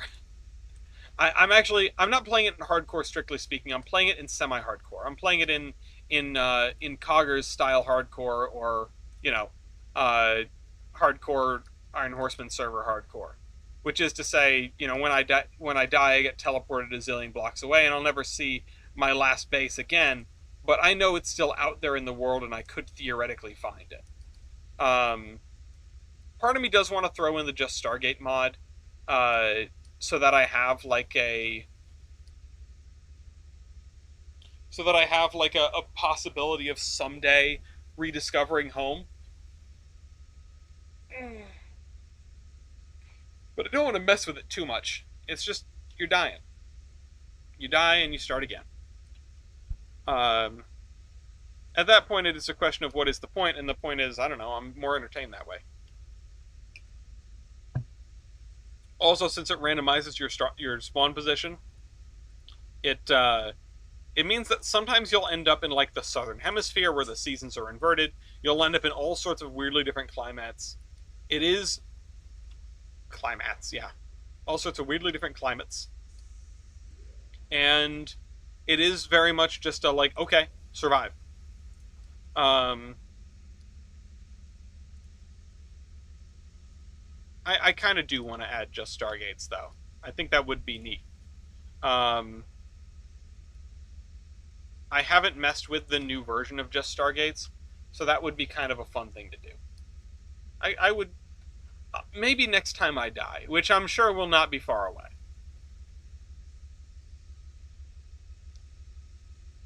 Okay, so we've lined out our mega junkyard. Um,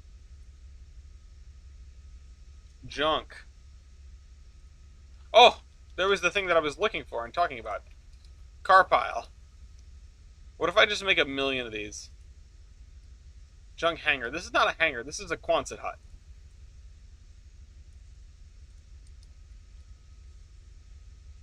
This is a Quonset hut. If you want a military base, that's the closest we're going to get for now.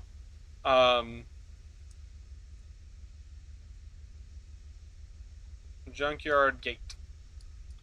This will be the back gate. We'll have a better one for the front.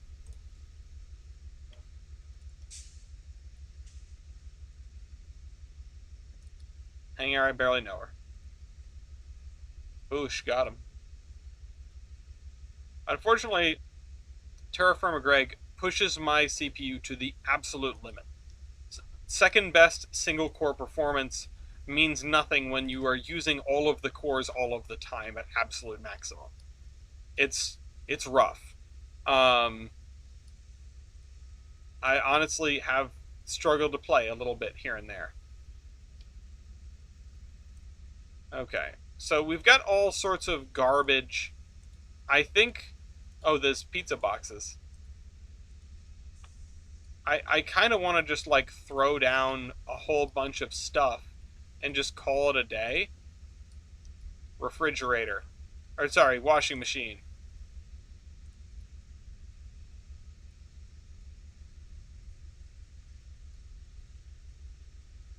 Whatever the hell this is. Oh, that is a refrigerator. I just was a little slow. I mean, we have like Fallout 4 buildings, but also junk. Oh,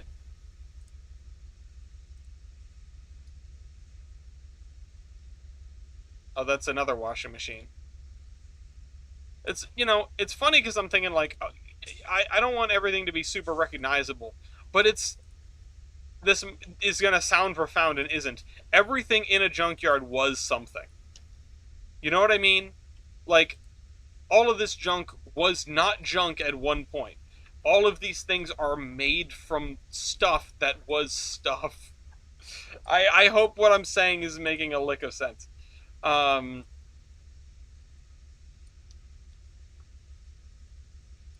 just need a pile of junk. Well, really, I mean, these cars are way out of era. They don't deserve to be in a junkyard at this point. But maybe stylistically, the cars in this universe went through styles that we would regard as newer, and then fell into the styles that we are, you know, associate more with the 1950s. Oh my God, look at that.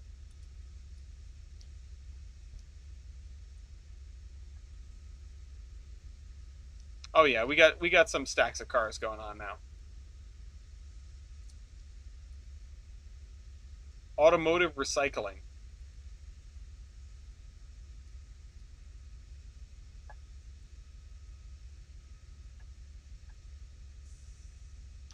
And I'll try to make this look like something. What the heck is this? Oh, it's just newspapers? Okay. Sure, put that over there. Why not? This is the kind of thing like, oh, people look at my meticulous detail. It's like my meticulous detail is I threw a whole bunch of stuff on the ground in random orientations and sort of made it fit. It's art. Yes, thank you. Yes, exactly. Um, what you have in your mouth is art. Not so long ago, we watched the Iron Giant in the Horseman server, and that was really fun. Some people in the server had never seen it. It's one of my wife's absolute favorite movies. It's one of Gloria's favorite movies of all time, and I respect that. It's a great movie. Um, Brad Bird does not miss. What's up? The Iron Giant? Sure am.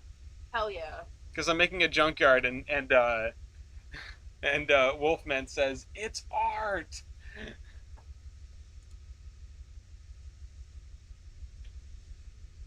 Also, Wolfman, good to see that. I don't know if it's actually still up right now because I haven't been on in a little while, but that there has not been another train-related server crash on in your base, as far as I'm aware, for the Create server. Which, like I said, I haven't spent much time on because Terra Firma Greg has been absolutely consuming me. But that's because it's amazing. It's so much Minecraft, and that's what really gets me about it, because that's what I was always angling at Coggers. It's Coggers with a point. Like if I were to put my mod pack and Terra Firma Greg out and like have the okay, well, what do you want to play kind of decision? It's like, do you want a point? Then play Greg. If you don't want a point, you just want to dick around, play Coggers.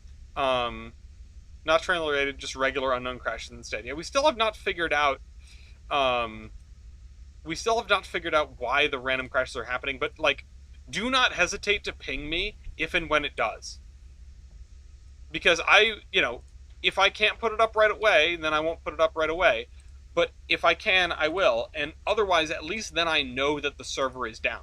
Because half the time, I don't know the server is down until Gloria tries to log on and is like, hey, is the server not up? And I go, I don't know, good question. I go log into the server computer, and I see that there's no Minecraft server, and I go, oh, shoot. I guess it's not up.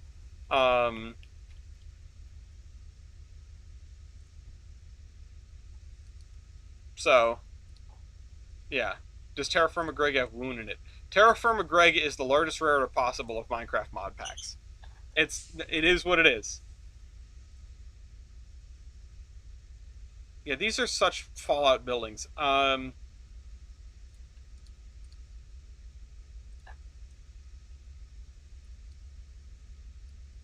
Excuse me.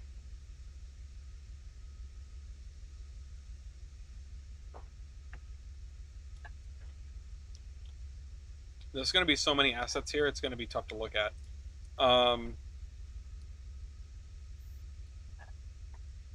The nice thing about it is we've got the randomized rotation still.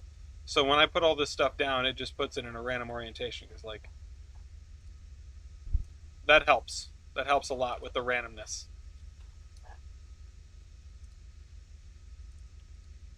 And I'm trying to put things sort of where you would still have a path through stuff. You're pretty sure it's down right now? Son of a gun. Of course it's down right now. I was going to check on it earlier today to like see if the server computer was up, but I checked and saw the radio was working fine. So I figured, oh, I'm sure everything's fine. Nobody's told me the server's down. Server is currently rebooting. Give it a minute. And also, Iron Horseman Radio is playing the postmodern jukebox version of Young, Dumb, and Broke, which is a fantastic song. I just need to wait until the window comes up, and then I have to minimize it so that the Iron Horseman Radio tab stays in the front. Otherwise, the radio will die. The radio will still die, but it'll die sooner if I minimize that tab.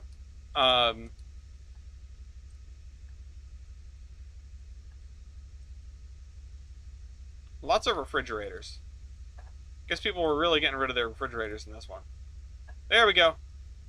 Servers just about back up. It's all good. I'm just playing locomotion right now anyway. Well, it'll be back when you're ready for it. Also, open loco or regular loco? I haven't tried the mods in open loco. I wonder if they'll work at all. I know for the most part mods are just OBJ data files. So I would assume that they work fine. Very nice, open loco. At some point I'll do open loco. I'll do open loco on the channel. I don't know how. I don't know if recording it is any more difficult than, recording regular locomotion, or I should say easier, because recording locomotion was a pain in the neck. But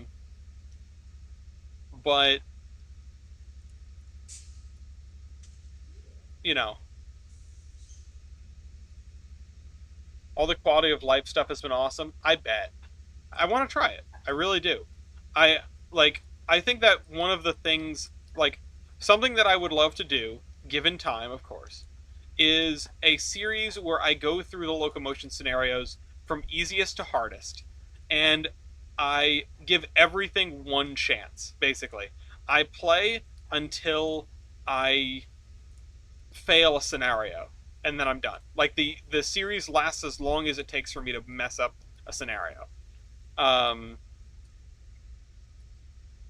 And so, it might be a very long series. Historically, I've been really bad at the scenarios, so it might be a very short series. Okay, look at this. We've got the Red Sea is parted. But that's the beginning of the junkyard. It's gonna be a while until it's full. And I might end up, I might start copying and pasting at some point, but looks great. Hope you guys enjoyed this episode. I'll see you next week. This is the Admiral, signing off.